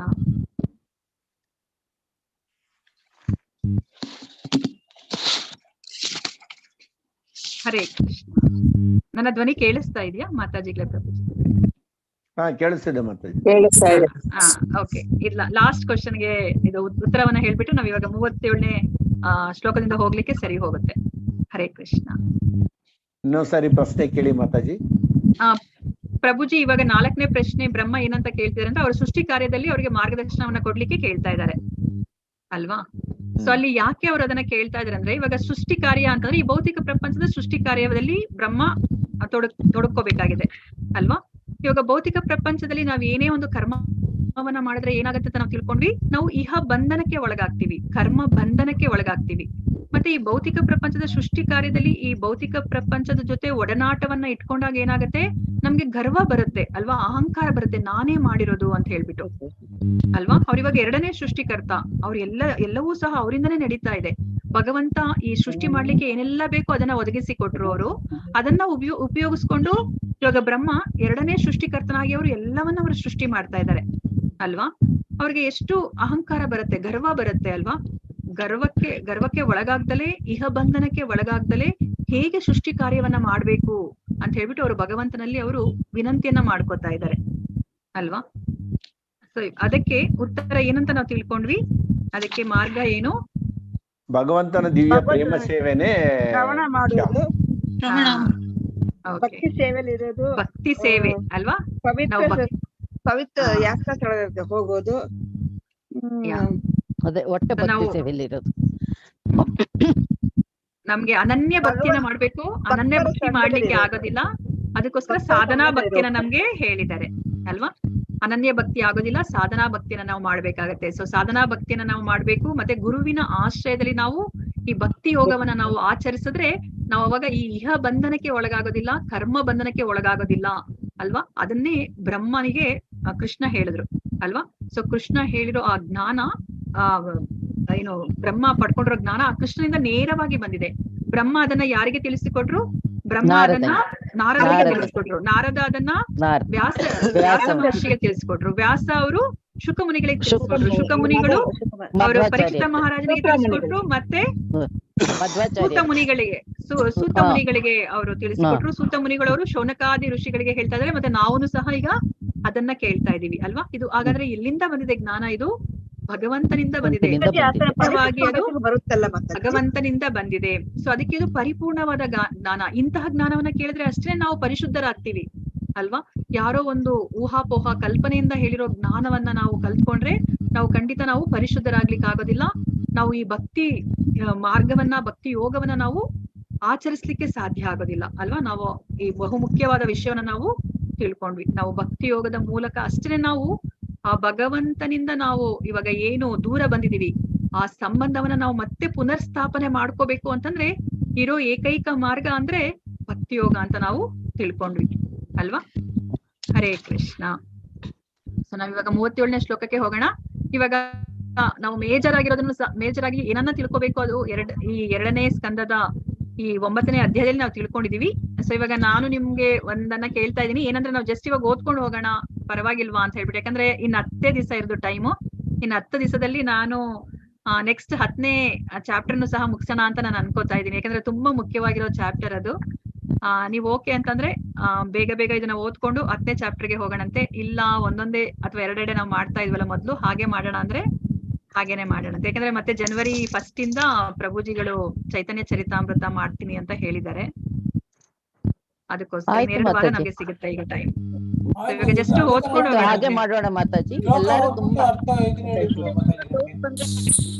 ಹಾಗೆ ಮಾಡಿ ಮಾತಾಜಿ. ಕೇಳಿಸ್ತಾ ಇಲ್ಲ ನನಗೆ, ನೀವೇನ್ ಹೇಳಿದ್ರಿ ಫಾಸ್ಟ್ ಮಾಡಿ ಮಾತಾಜಿ, ಮುಗಿಸಿ ಮಾತಾಜಿ. ನೀವೇ ಓದ್ಬಿಟ್ಟು ನೀವೇ ಅರ್ಥಗಳು ಹೇಳ್ಬಿಡಿ ಮಾತಾಜಿ, ಸಾಕು. ಪ್ರಭುಜಿ ಏನಾದ್ರೂ ತುಂಬಾ ಇಂಪಾರ್ಟೆಂಟ್ ಇದ್ರೆ ನಾನು ಹೇಳ್ತೀನಿ ಪ್ರಭುಜಿ, ಇಲ್ಲಾಂದ್ರೆ ಜಸ್ಟ್ ಓದ್ಕೊಂಡು ಹೋಗ್ಬಿಡೋಣ ಅಂತ. ಮಾತಾಜಿ ಎಲ್ಲರೂ ಮಾತಾಜಿ ಮ್ಯೂಟ್ ಮಾಡಿ. ಮ್ಯೂಟ್ ಮಾಡಿದ್ರೆ ಏನಂದ್ರೆ ನಿಮ್ ಜೊತೆ ಮಾತಾಡ್ಲಿಕ್ಕೆ ಆಗೋದಿಲ್ವಲ್ಲ, ನಾನು ಒಬ್ಳೇ ಹೇಳ್ತಾ ಇದ್ದೀನಿ. ಮಂಜುಳಾ ಮಾತಾಜಿ ಸ್ವಲ್ಪ ಡಿಸ್ಟರ್ಬ್ ಮಾಡ್ತಾ ಉಂಟಪ್ಪ ಎಂತ. ಓಕೆ, ನಾನ್ ಮ್ಯೂಟ್ ಮಾಡ್ತಾ ಇದೀನಿ. ಓಕೆ, ಸಾರಿ. ಏತನ್ಮತಂ ಸಮಾತಿಷ್ಠ ಪರಮೇಣ ಸಮಾಧಿನ ಭವಾನ್ ಕಲ್ಪ ವಿಕಲ್ಪೇಶು ನ ವಿಮುಹ್ಯತಿ ಕರ್ಹಿಚಿತ್. ಏತತ್ ಈ ಮತಂ ತೀರ್ಮಾನವನ್ನು ಸಮಾತಿಷ್ಠ ಅನುಸರಿಸಿ ಇರು, ಪರಮೇಣ ಪರಮನಾದ ಸಮಾಧಿನ ಮನಸ್ಸಿನ ಏಕಾಗ್ರತೆಯಿಂದ ಭವಾನ್ ನೀನು ಕಲ್ಪ ಮಧ್ಯಂತರ ನಾಶ ವಿಕಲ್ಪೇಶು ಅಂತಿಮ ಲಯದಲ್ಲಿ ನ ವಿಮುಹ್ಯತಿ ಎಂದಿಗೂ ಭ್ರಾಂತನಾಗುವುದಿಲ್ಲ ಕರ್ಹಿಚಿತ್ ಯಾವುದೇ ಸಮಯದಲ್ಲೂ. ಅನುವಾದ: ಹೇ ಬ್ರಹ್ಮನೇ,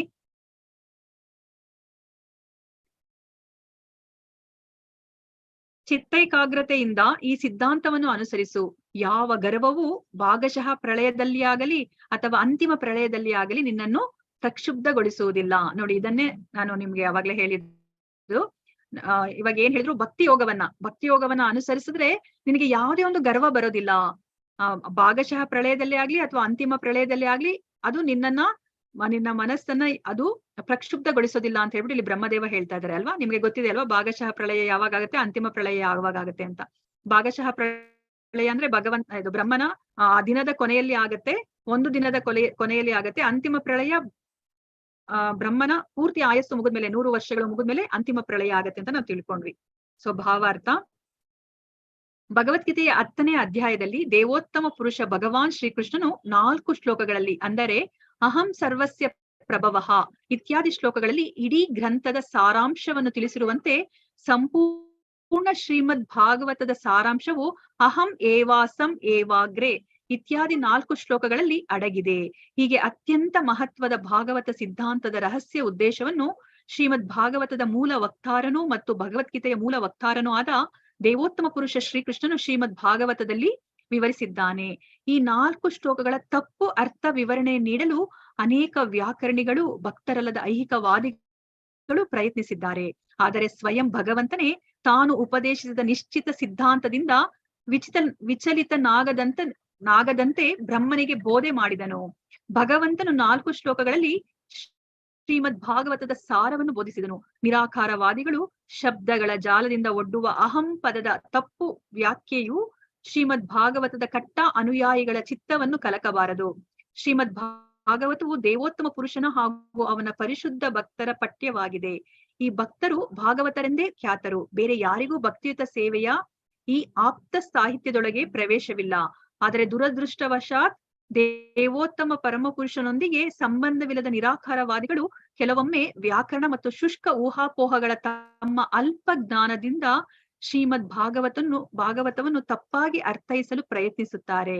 ಆದ್ದರಿಂದ ಯಾರೊಬ್ಬರು ವ್ಯಾಕರಣಿಗಳೆಂದು ಹೇಳಿಕೊಳ್ಳುವಂತಹ ಅಥವಾ ಬೇರೆ ಯಾರೇ ಮಂದಮತಿಗಳ ತೀರ್ಮಾನಗಳಿಂದ ದಾರಿ ತಪ್ಪದೇ ಪರಂಪರಾ ಪದ್ಧತಿಯಿಂದ ದೃಢಮನಸ್ಕರಾಗಬೇಕೆಂದು ಭಗವಂತನು ಬ್ರಹ್ಮನಿಗೆ ಮತ್ತು ಬ್ರಹ್ಮನ ಮೂಲಕ ಬ್ರಹ್ಮ ಪರಂಪರೆಯ ಭಾವಿ ಭಗವದ್ ಭಕ್ತರಿಗೆ ಎಚ್ಚರಿಕೆ ನೀಡಿದ್ದಾನೆ. ನೋಡಿ, ನಮ್ಗೆ ಇಲ್ಲಿ ಗುರು ಪರಂಪರೆಯಲ್ಲಿ ಬಂದಿರೋ ಈ ಹೌದು ಭಾಗವತಂ ತುಂಬಾ ಪುಣ್ಯ ಗ್ರಂಥ, ಆದ್ರೂ ಸಹ ನಾವು ಯಾರಿಂದ ಕಲ್ತ್ಕೋಬೇಕು ಅಂತ ಹೇಳ್ತಾ ಇದ್ದಾರೆ? ಗುರು ಪರಂಪರೆಯಿಂದಲೇ ನಾವು ಕಲ್ತ್ಕೋಬೇಕು ಅಂತ ಹೇಳ್ಬಿಟ್ಟು ಇಲ್ಲಿ ನಮ್ಗೆ ಎಚ್ಚರಿಕೆಯನ್ನ ನೀಡ್ತಾ ಇದ್ದಾರೆ ಭಗವಂತ.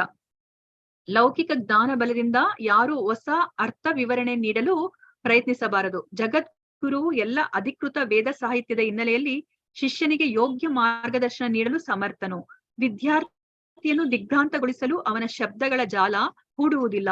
ಸದ್ಗುರುವು ತಮ್ಮ ಸ್ವದೃಷ್ಟಾಂತದಿಂದ ಶಿಷ್ಯನಿಗೆ ಭಕ್ತಿ ಸೇವೆಯ ತತ್ವಗಳನ್ನು ಬೋಧಿಸುತ್ತಾನೆ.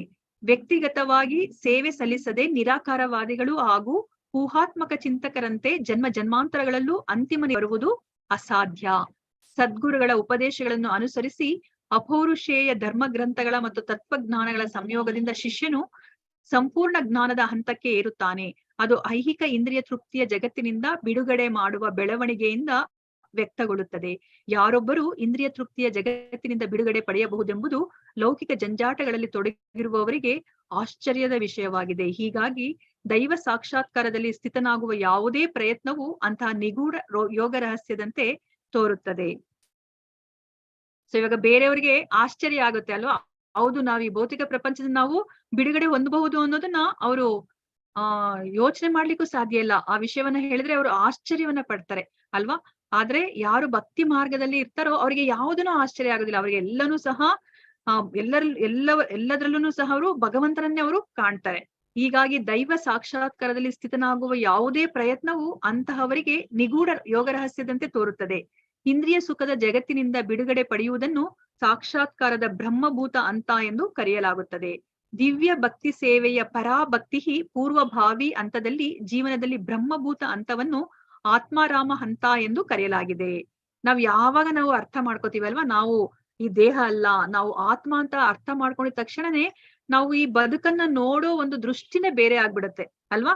ನಾವು ಯಾವುದೇ ಒಂದು ಸುಖಕ್ಕೆ ಆಗ್ಲಿ ನಾವು ಏನು ಹಿಗ್ಗದೆ ಆಗ್ಲಿ ಅಥವಾ ದುಃಖ ಬಂದಾಗ ಕುಗ್ಗದೆ ಆಗ್ಲಿ ನಾವು ಮಾಡೋದಿಲ್ಲ.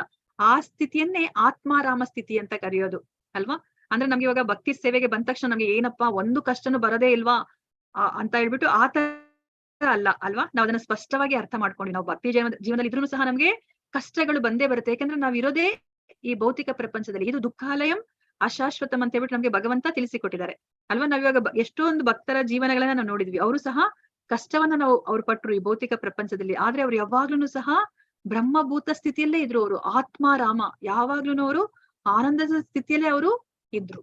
ಈ ಹಂತದಲ್ಲಿ ಯಾರೇ ಆದರೂ ಸಂಪೂರ್ಣವಾಗಿ ಆತ್ಮತೃಪ್ತರಾಗಿರುತ್ತಾರೆ. ಅವರು ಇಂದ್ರಿಯ ಭೋಗದ ಬೆನ್ನು ಹತ್ತುವುದಿಲ್ಲ. ಪರಿಪೂರ್ಣ ತೃಪ್ತಿಯ ಈ ಹಂತವು ದೇವೋತ್ತಮ ಪುರುಷನ ದಿವ್ಯ ಜ್ಞಾನವನ್ನು ಅರ್ಥ ಮಾಡಿಕೊಳ್ಳಲು ಸೂಕ್ತವಾದ ಸಂದರ್ಭ.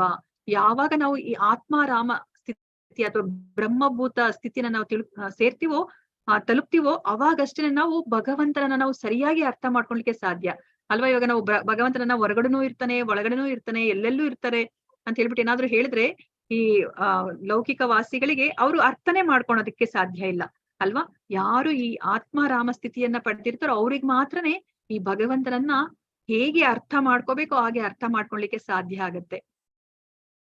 ಪರಿಪೂರ್ಣ ತೃಪ್ತಿಯ ಈ ಹಂತವು ದೇವೋತ್ತಮ ಪುರುಷನ ದಿವ್ಯ ಜ್ಞಾನವನ್ನು ಅರ್ಥ ಮಾಡಿಕೊಳ್ಳಲು ಸೂಕ್ತವಾದ ಸಂದರ್ಭ. ಶ್ರೀಮದ್ ಭಾಗವತವು 1.2.20 ಇದನ್ನು ಸಮರ್ಥಿಸುತ್ತದೆ. ಏವಂ ಪ್ರಸನ್ನ ಮನಸ್ಸೋ ಭಗವದ್ ಭಕ್ತಿ ಯೋಗತಃ ಭಗವತ್ ತತ್ವ ವಿಜ್ಞಾನಂ ಮುಕ್ತ ಸಂಗಸ್ಯ ಜಾಯತೆ. ಹೀಗೆ ಭಕ್ತಿ ಸೇವೆಯ ಫಲವಾಗಿ ಇಂದ್ರಿಯ ಭೋಗ ಜಗತ್ತಿನಿಂದ ಬಿಡುಗಡೆ ಹೊಂದುವ ಮೂಲಕ ಸಂಪೂರ್ಣ ತೃಪ್ತನಾದ ಜೀವನ ವ್ಯಕ್ತವಾಗುತ್ತದೆ. ಮುಕ್ತ ಸ್ಥಿತಿಯ ಈ ಹಂತದಲ್ಲಿ ಯಾರೇ ಆದರೂ ಭಗವದ್ ವಿಜ್ಞಾನವನ್ನು ಅರ್ಥ ಮಾಡಿಕೊಳ್ಳಬಲ್ಲರು ಅಲ್ವಾ. ಯಾವಾಗ್ಲೂ ನೋಡಿ ಭಗವಂತ ವಿಜ್ಞಾನ ಅಂತಾನೆ ಹೇಳ್ತಾರೆ ಅಲ್ವಾ. ಬರೇ ಜ್ಞಾನ, ನಾನು ಸಹ ನಿಮ್ಗೆ ಎಷ್ಟೊಂದ್ಸತಿ ಇದನ್ ಬಗ್ಗೆ ಹೇಳಿದೀನಿ ಅಲ್ವಾ. ಜ್ಞಾನ ಮತ್ತೆ ವಿಜ್ಞಾನ, ಬರೇ ಜ್ಞಾನವನ್ನ ನಾವು ತಿಳ್ಕೊಂಡ್ರೆ ಸಾಲದು, ಏನು ಪ್ರಯೋಜನ ಇಲ್ಲ ಅಲ್ವಾ. ವಿಜ್ಞಾನ ಅದನ್ನ ನಾವು ನಮ್ಮ ಜೀವನದಲ್ಲಿ ಅಳವಡಿಸ್ಕೊಂಡ್ರೆ ಅಷ್ಟೇನೆ ಅದಕ್ಕೆ ಒಂದು ಅರ್ಥ ಇರೋದು ಅಲ್ವಾ. ನಾವ್ ಇವಾಗ 1-1.5 ಗಂಟೆಗಳ ಕಾಲ ನಾವು ಏನೆಲ್ಲಾ ನಾವು ತಿಳ್ಕೊತಾ ಇದೀವಿ ಅದನ್ನ ನಾವು ನಮ್ಮ ಜೀವನದಲ್ಲಿ ನಾವು ಅದನ್ನ ಅಳವಡಿಸ್ಕೋಬೇಕು.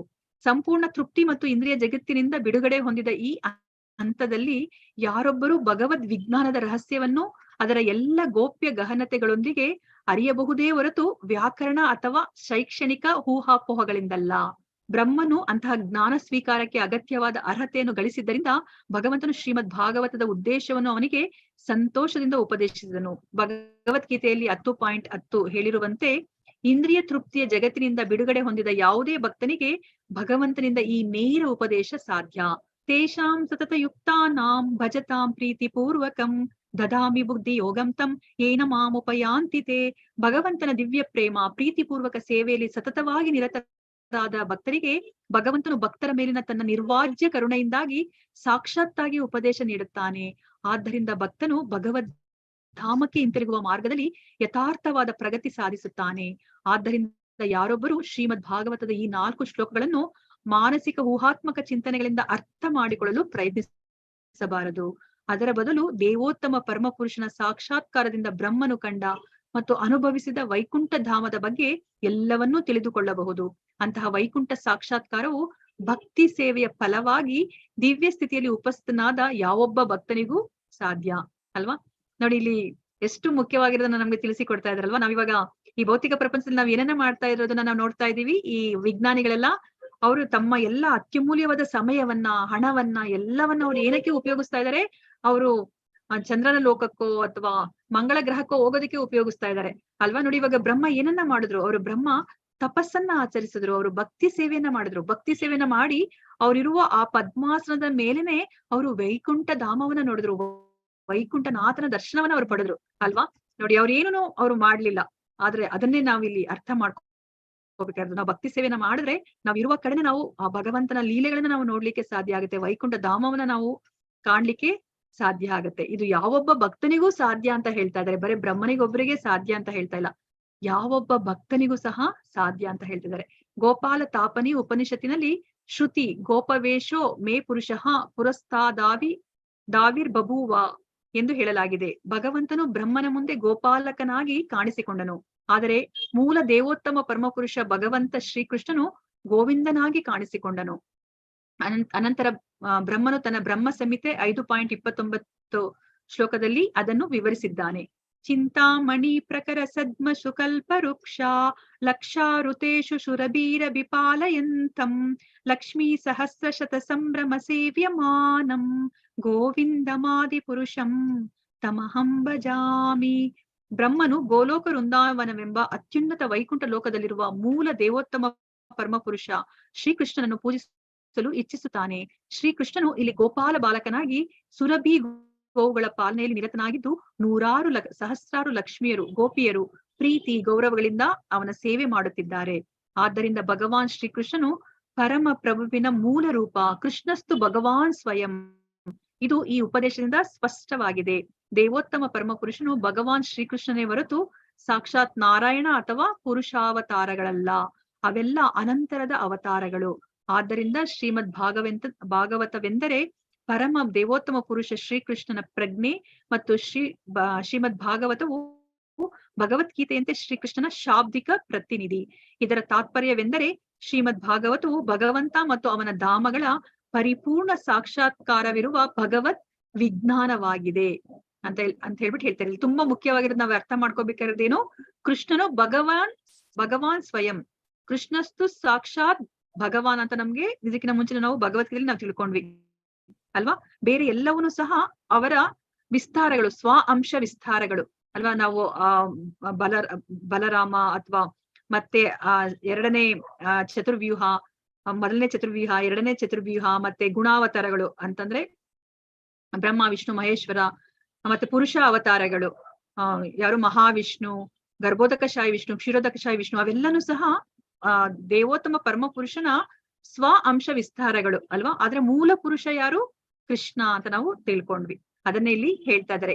ಮತ್ತೆ ಈ ಭಾಗವತಮನ್ನ ಕೃಷ್ಣನ ಶಾಬ್ದಿಕ ಪ್ರತಿನಿಧಿ ಅಂದ್ರೆ ಭಗವದ್ಗೀತೆ ಬೇರೆ ಅಲ್ಲ, ಭಾಗವತಂ ಬೇರೆ ಅಲ್ಲ, ಕೃಷ್ಣ ಬೇರೆ ಅಲ್ಲ ಅಂತ ನಾವು ತಿಳ್ಕೊಂಡ್ವಿ ಅಲ್ವಾ. ಇದು ಗ್ರಂಥಾವತಾರ. ಈ ಕಲಿಯುಗದಲ್ಲಿ ಕೃಷ್ಣ ಗ್ರಂಥಾವತಾರ ರೂಪದಲ್ಲಿ ಅವರು ಬಂದಿದ್ದಾರೆ ಅಂತ ನಾವು ತಿಳ್ಕೊಂಡ್ವಿ. 38ನೇ ಶ್ಲೋಕ. ಶ್ರೀ ಶುಕ ಉವಾಚ ಸಂಪ್ರದಿಶ್ಚೈವ ಮಜನೋ ಜನಾನಾಂ ಪರಮೇಷ್ಟಿನಂ ಪಶ್ಯತಸ್ತಸ್ಯ ತದ್ರೂಪಂ ಋಣದ್ಧರಿ. ಶ್ರೀ ಶುಕ ಉವಾಚ, ಶ್ರೀ ಶುಕ ಮುನಿಗಳು ನುಡಿದರು, ಸಂಪ್ರದಿಶ್ಯ ಪೂರ್ಣವಾಗಿ ಉಪದೇಶಿಸಿ, ಏವಂ ಹೀಗೆ, ಅಜನಃ ಪರಮಪ್ರಭುವು ಜನಾನಾಂ ಜೀವಿಗಳ, ಪರಮೇಷ್ಟಿನಂ ಪರಮನಾಯಕನನ್ನು ಬ್ರಹ್ಮನನ್ನು, ಪಶ್ಯತಃ ನೋಡುತ್ತಿರುವಾಗ, ತಸ್ಯ ಅವನು, ತತ್ ರೂಪಂ ಆ ದಿವ್ಯ ರೂಪವನ್ನು, ಆತ್ಮನಃ ಪರಮ ಸತ್ಯನಾದ ತನ್ನ, ನೆರುಣತ್ ಅದೃಶ್ಯನಾದನು, ಹರಿಹಿ ದೇವೋತ್ತಮ ಪುರುಷ. ಅನುವಾದ. ಶುಕಮುನಿಗಳು ಪರೀಕ್ಷಿತ ಮಹಾರಾಜನಿಗೆ ಹೇಳಿದರು, ದೇವೋತ್ತಮ ಪರಮ ಪುರುಷ ಹರಿಯು ತನ್ನ ದಿವ್ಯ ರೂಪದಲ್ಲಿ ಕಾಣಿಸಿಕೊಂಡ ಬಳಿಕ ಜೀವಿಗಳ ನಾಯಕನಾದ ಬ್ರಹ್ಮದೇವನಿಗೆ ಉಪದೇಶ ಮಾಡಿ ಅದೃಶ್ಯನಾದನು ಅಂತ ಹೇಳ್ತಿದ್ದಾರೆ. ಇವಾಗ ನೋಡಿ, ಕಾಣಿಸ್ಕೊಂಡಿದ್ದಾರೆ, ದಿವ್ಯ ರೂಪದಲ್ಲಿ ಕಾಣಿಸ್ಕೊಂಡಿದ್ದಾರೆ, ಮತ್ತೆ ಅವರು ಅದೃಶ್ಯರಾಗಿದ್ದಾರೆ ಅಂತ ಹೇಳ್ಬಿಟ್ಟು ಇಲ್ಲಿ ಶುಕಮುನಿಗಳು ಪರೀಕ್ಷಿತ ಮಹಾರಾಜನಿಗೆ ಹೇಳ್ತಾ ಇದ್ದಾರೆ ದೇವೋತ್ತಮ ಪರಮ ಪುರುಷನ ಬಗ್ಗೆ. ಭಾವಾರ್ಥ, ಭಗವಂತನು ಅಜನಃ ಅಥವಾ ದೇವೋತ್ತಮ ಪುರುಷನು ಮತ್ತು ಬ್ರಹ್ಮನಿಗೆ 4 ಶ್ಲೋಕಗಳಲ್ಲಿ ಶ್ರೀಮದ್ ಭಾಗವತದ ಸಾರಾಂಶವನ್ನು ಬೋಧಿಸುತ್ತಾ ತನ್ನ ದಿವ್ಯ ರೂಪವನ್ನು ತೋರಿದನೆಂದು ಈ ಶ್ಲೋಕದಲ್ಲಿ ಸ್ಪಷ್ಟವಾಗಿ ಹೇಳಲಾಗಿದೆ. ಅವನು ಜನಾನಾಂ ಎಂದರೆ ಎಲ್ಲ ಜನಗಳಲ್ಲಿ, ಅಜನಃ ಅರ್ಥ ದೇವೋತ್ತಮ ಪುರುಷನು, ಎಲ್ಲ ಜೀವಿಗಳು, ವ್ಯಕ್ತಿಗಳು, ಅಂತಹ ಎಲ್ಲ ವ್ಯಕ್ತಿಗತ ಜೀವಿಗಳಲ್ಲಿ ಭಗವಾನ್ ಶ್ರೀಹರಿಯು ನಿತ್ಯೋ ನಿತ್ಯಾನಾಂ ಚೇತನಾಶ್ಚೇತನಾನಾಂ ಎಂದು ಶ್ರುತಿ ಮಂತ್ರದಲ್ಲಿ ಹೇಳಿರುವಂತೆ ಪರಮ ಪುರುಷನು. ಆದ್ದರಿಂದ ಐಹಿಕ ಪ್ರಪಂಚದಲ್ಲಿ ನಿರಾಕಾರ ಲಕ್ಷಣಗಳಿಗೆ ಆಸ್ಪದವಿರುವಂತೆ ದಿವ್ಯ ಲೋಕದಲ್ಲಿ ನಿರಾಕಾರ ಲಕ್ಷಣಗಳಿಗೆ ಆಸ್ಪದವಿಲ್ಲ. ಚೇತನ ಅಥವಾ ಜ್ಞಾನವಿದ್ದಾಗಲೇ ವ್ಯಕ್ತಿಗತ ಲಕ್ಷಣವು ಇರುತ್ತದೆ. ಆಧ್ಯಾತ್ಮಿಕ ಜಗತ್ತಿನಲ್ಲಿ ಸಕಲವೂ ಜ್ಞಾನಮಯ. ಆದ್ದರಿಂದ ದಿವ್ಯ ಲೋಕದಲ್ಲಿ ನೆಲ, ಜಲ, ವೃಕ್ಷ, ಪರ್ವತ, ನದಿ, ಮಾನವ, ಪ್ರಾಣಿ, ಪಶು, ಹಕ್ಕಿ, ಹೀಗೆ ಅಲ್ಲಿ ಪ್ರತಿಯೊಂದು ವ್ಯಕ್ತಿಗತ ಮತ್ತು ವೈಯಕ್ತಿಕ ಅಲ್ವಾ. ನಾವ್ ಇದನ್ನ ಯಾವುದು ದಾಮೋದರ ಲೀಲೆಯಲ್ಲೂ ನಾವು ಕೇಳಿದೀವಿ ಅಲ್ವಾ. ಸೊ ಅಲ್ಲಿ ಏನಾದ್ರೂ ಸಹ ಅಕ್ಕಿ ಏನಾದ್ರೂ ಅಲ್ಲಿ ಬೇಯ್ತಾ ಇದ್ರೆ ಆ ಅಕ್ಕಿನೂ ಸಹ ಅಕ್ಕಿ ಅಂದ್ರೆ ಅನ್ನ ಮಾಡ್ಲಿಕ್ಕೆ ನಾವ್ ಇಟ್ಟಾಗ ಆ ಅಕ್ಕಿ ಬೇಯ್ತಾ ಇದ್ರೆ ಅಕ್ಕಿ ಸಹ ಹೇಳುತ್ತಂತೆ ನಾನು ಬೆಂದಿದ್ದಾಯ್ತು ಅಂತ ಹೇಳ್ಬಿಟ್ಟು ಅಲ್ವಾ. ಅಂದ್ರೆ ಅಲ್ಲಿ ಪ್ರತಿಯೊಂದು ನಾವಿಲ್ಲಿ ಈ ಭೌತಿಕ ಪ್ರಪಂಚದಲ್ಲಿ ಜಡ ವಸ್ತು ಅಂತ ನಾವ್ ಏನನ್ನ ನಾವು ಪರಿಗಣಿಸ್ತೀವಿ, ಅಲ್ಲಿ ಪ್ರತಿಯೊಂದಕ್ಕೂ ಸಹ ಅಲ್ಲಿ ಚೇತನ ಇದೆ, ಜ್ಞಾನ ಇದೆ ಅಂತ ಹೇಳ್ಬಿಟ್ಟು ಹೇಳ್ತಾ ಇದಾರೆ. ಆದ್ರೆ ಅದನ್ನ ನಾವು ಇಲ್ಲಿ ಭೌತಿಕ ಪ್ರಪಂಚದಲ್ಲಿ ಅದಕ್ಕೆ ಆಸ್ಪದ ಇಲ್ಲ ಅಲ್ವಾ. ಅದು ಆ ಆಸ್ಪದ ಇರೋದು ಆಧ್ಯಾತ್ಮಿಕ ಲೋಕದಲ್ಲಿ ಮಾತ್ರ ಅಂತ ಹೇಳ್ಬಿಟ್ಟು ಇಲ್ಲಿ ಹೇಳ್ತಾ ಇದ್ದಾರೆ. ಶ್ರೀಮದ್ ಭಾಗವತವು ಪರಮ ವೈದಿಕ ಸಾಹಿತ್ಯವಾಗಿ ನಮಗೆ ಈ ವಿಷಯವನ್ನ ತಿಳಿಸುತ್ತದೆ. ಸ್ವಯಂ ದೇವೋತ್ತಮ ಪರಮ ಪುರುಷನು ಬ್ರಹ್ಮದೇವನಿಗೆ ಇದನ್ನು ಬೋಧಿಸಿದನು ಅಲ್ವಾ. ಅಂದ್ರೆ ಭಗವಂತನೂ ಸಹ ವ್ಯಕ್ತಿ, ಮತ್ತೆ ಎಲ್ಲವೂ ಸಹ, ಮತ್ತೆ ಎಷ್ಟು ಜೀವರಾಶಿಗಳಿದೆ ಅವರೆಲ್ಲನೂ ಸಹ ವ್ಯಕ್ತಿ. ಆದ್ರೆ ಏನು ವ್ಯತ್ಯಾಸ ಇದೆ, ಬೇರೆ ಎಲ್ಲಾ ವ್ಯಕ್ತಿಗಳನ್ನು ಸಹ ಭಗವಂತನಿಂದ ಅವರು ಪಾಲಿಸಲ್ಪಡ್ತಾ ಇದ್ದಾರೆ ಅಲ್ವಾ. ಎಲ್ಲರನ್ನ ನೋಡ್ಕೋತಾ ಇರೋದು ಯಾರು? ದೇವೋತ್ತಮ ಪರಮ ಪುರುಷ. ಎಲ್ಲರನ್ನೂ ಸಹ ಶಾಶ್ವತವಾಗಿರೋರು. ನಿತ್ಯೋ ನಿತ್ಯಾನಾಂ ಚೇತನಶ್ಚೇತನಾನಾಂ, ಎಲ್ಲರೂ ಸಹ ನಿತ್ಯ ಅಂದ್ರೆ ಶಾಶ್ವತವಾಗಿರೋರು. ಚೇತನ ಅಂದ್ರೆ ಚೇತನ ಯಾರಿಗಿರುತ್ತೆ? ಪ್ರಜ್ಞೆ ಯಾರಿಗಿರುತ್ತೆ?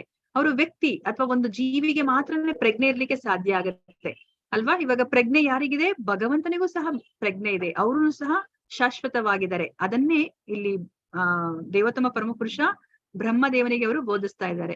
ಆದ್ದರಿಂದ ಜೀವಿಗಳ ನಾಯಕನಾದ ಬ್ರಹ್ಮನು ಆ ಸಂದೇಶವನ್ನು ಭಕ್ತಿ ಯೋಗದ ಪರಮ ಜ್ಞಾನೋಪದೇಶವನ್ನು ಬ್ರಹ್ಮಾಂಡದಲ್ಲೆಲ್ಲ ಪ್ರಸಾರ ಮಾಡುವನು.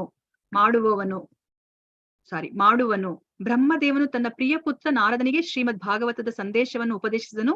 ನಂತರ ನಾರದರು ಅದನ್ನು ವ್ಯಾಸದೇವರಿಗೆ ಮತ್ತು ವ್ಯಾಸದೇವರು ಅದನ್ನು ಶುಕಮುನಿಗಳಿಗೆ ಬೋಧಿಸಿದರು. ಶುಕಮುನಿಗಳ ಮತ್ತು ಪರೀಕ್ಷಿತ ಮಹಾರಾಜನ ಕೃಪೆಯಿಂದ ನಮ್ಮೆಲ್ಲರಿಗೆ ನಿರಂತರವಾಗಿ ಪರಮ ದೇವೋತ್ತಮ ಪುರುಷ ಭಗವಾನ್ ಶ್ರೀಕೃಷ್ಣನ ವಿಜ್ಞಾನವನ್ನು ಕಲಿತುಕೊಳ್ಳಲು ಶ್ರೀಮದ್ ಭಾಗವತವು ಪ್ರಾಪ್ತವಾಗಿದೆ ಅಲ್ವಾ. ನಾವಿವಾಗ ಶುಕ ಮುನಿಗಳಿಂದ ನಾವು ಯಾರು ಶೌನಕಾದಿ ಮುನಿಗಳು ಕೇಳ್ತಾ ಇದ್ದಾರೆ, ಸೂತ ಮುನಿಗಳಿಂದ ನಾವು ಸಹ ಅದನ್ನೇ ನಾವ್ ಇವಾಗ ಆಲಿಸ್ತಾ ಇರೋದು ಅಲ್ವಾ. ಆದ್ರೆ ಇದು ಎಲ್ಲಿಂದ ಬರ್ತಾ ಇದೆ? ಇದು ಸ್ವತಃ ಭಗವಂತನೇ ಹೇಳಿರೋದು ಅಲ್ವಾ. ಸೊ ಇವಾಗ ಗುರು ಪರಂಪರೆಯಲ್ಲಿ ಬಂದಿರೋ ಈ ಜ್ಞಾನವನ್ನ ಪಡ್ಕೋತಾ ಇರೋದ್ರಿಂದ ಇದು ಪರಿಪೂರ್ಣವಾದ ಜ್ಞಾನವಾಗಿದೆ. 39ನೇ ಶ್ಲೋಕ.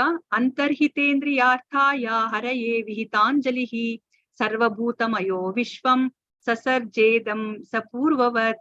ಅಂತರ್ಹಿತ ಅದೃಶ್ಯನಾದ, ಇಂದ್ರಿಯ ಅರ್ಥಾಯ ಇಂದ್ರಿಯಗಳ ವಸ್ತುವಾದ ದೇವೋತ್ತಮ ಪುರುಷನಾದ ಹರಯೇ ಭಗವಂತನಿಗೆ ವಿಹಿತ ಅಂಜಲಿ ಕೈ ಮುಗಿದು ಸರ್ವಭೂತ ಸಕಲ ಜೀವಿಗಳ ಮಯಃ ಪೂರ್ಣವಾದ ವಿಶ್ವವನ್ನು ಸಸರ್ಜ ಸೃಷ್ಟಿಸಿದನು.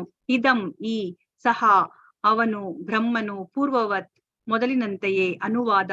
ಭಕ್ತರ ಇಂದ್ರಿಯಗಳ ದಿವ್ಯ ಸುಖದ ಗುರಿಯಾದ ದೇವೋತ್ತಮ ಪರಮಪುರುಷ ಶ್ರೀಹರಿಯು ಅದೃಶ್ಯನಾದ ಮೇಲೆ ಬ್ರಹ್ಮನು ಕೈ ಜೋಡಿಸಿ ನಮಸ್ಕರಿಸಿ ಮೊದಲಿನಂತೆ ಜೀವಿಗಳಿಂದ ತುಂಬಿದ ಬ್ರಹ್ಮಾಂಡದ ಪುನರ್ ಸೃಷ್ಟಿಯಲ್ಲಿ ತೊಡಗಿದನು. ಭಾವಾರ್ಥ. ಶ್ರೀಲ ಪ್ರಭುಪಾದ ಅವರಿಗೆ ಜಯವಾಗಲಿ. ಹರೇ ಕೃಷ್ಣ. ದೇವೋತ್ತಮ ಪರಮಪುರುಷನಾದ ಶ್ರೀಹರಿಯು ಸಕಲ ಜೀವಿಗಳ ಇಂದ್ರಿಯ ತೃಪ್ತಿಗೆ ಕಾರಣನು. ಬಹಿರಂಗ ಶಕ್ತಿಯ ಕಣ್ಣು ಕೋರೈಸುವ ಪ್ರತಿಫಲನದಿಂದ ದಿಗ್ಭ್ರಾಂತರಾದ ಜೀವಿಗಳು ಪರಮಪುರುಷನ ಇಚ್ಛೆಗಳನ್ನು ಪೂರೈಸುವ ಕಾಯಕದಲ್ಲಿ ತಮ್ಮನ್ನು ಸೂಕ್ತ ರೀತಿಯಲ್ಲಿ ತೊಡಗಿಸಿಕೊಳ್ಳುವ ಬದಲು ಇಂದ್ರಿಯಗಳನ್ನು ಆರಾಧಿಸುತ್ತಾರೆ ಅಲ್ವಾ. ಇವಾಗ ನಮ್ಗೆ ಇಹ ಬಂಧನಕ್ಕೆ ಕಾರಣ ಆಗಿರೋದು ಅಲ್ವಾ. ನಮ್ಗೆ ಭಗವಂತ ಕೊಟ್ಟಿರೋ ಈ ಇಂದ್ರಿಯಗಳನ್ನ ನಾವು ನಮ್ಮ ತೃಪ್ತಿಗೆ ನಾವು ಉಪಯೋಗಿಸ್ಕೊತಾ ಇದ್ದೀವಿ. ನಾವು ಭಗವಂತನ ಸೇವೆಗೆ ಉಪಯೋಗಿಸೋ ಬದಲು ನಾವು ನಮ್ಮನ್ನ ಆರಾಧಿಸ್ಕೊಳ್ಳಿಕ್ಕೆ ನಾವು ಉಪಯೋಗಿಸ್ಕೊತಾ ಇದ್ದೀವಿ. ಹರಿಭಕ್ತ ಸುಧೋದಯದಲ್ಲಿ ಈ ಶ್ಲೋಕವಿದೆ 13.2.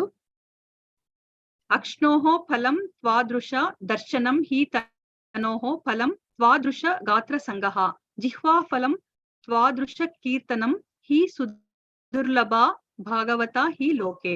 ಎಲೈ ಭಗವದ್ ಭಕ್ತನೇ, ನಿನ್ನ ದರ್ಶನ ಮಾತ್ರದಿಂದ ದೃಶ್ಯೇಂದ್ರಿಯ ಉದ್ದೇಶ ಈಡೇರುತ್ತದೆ.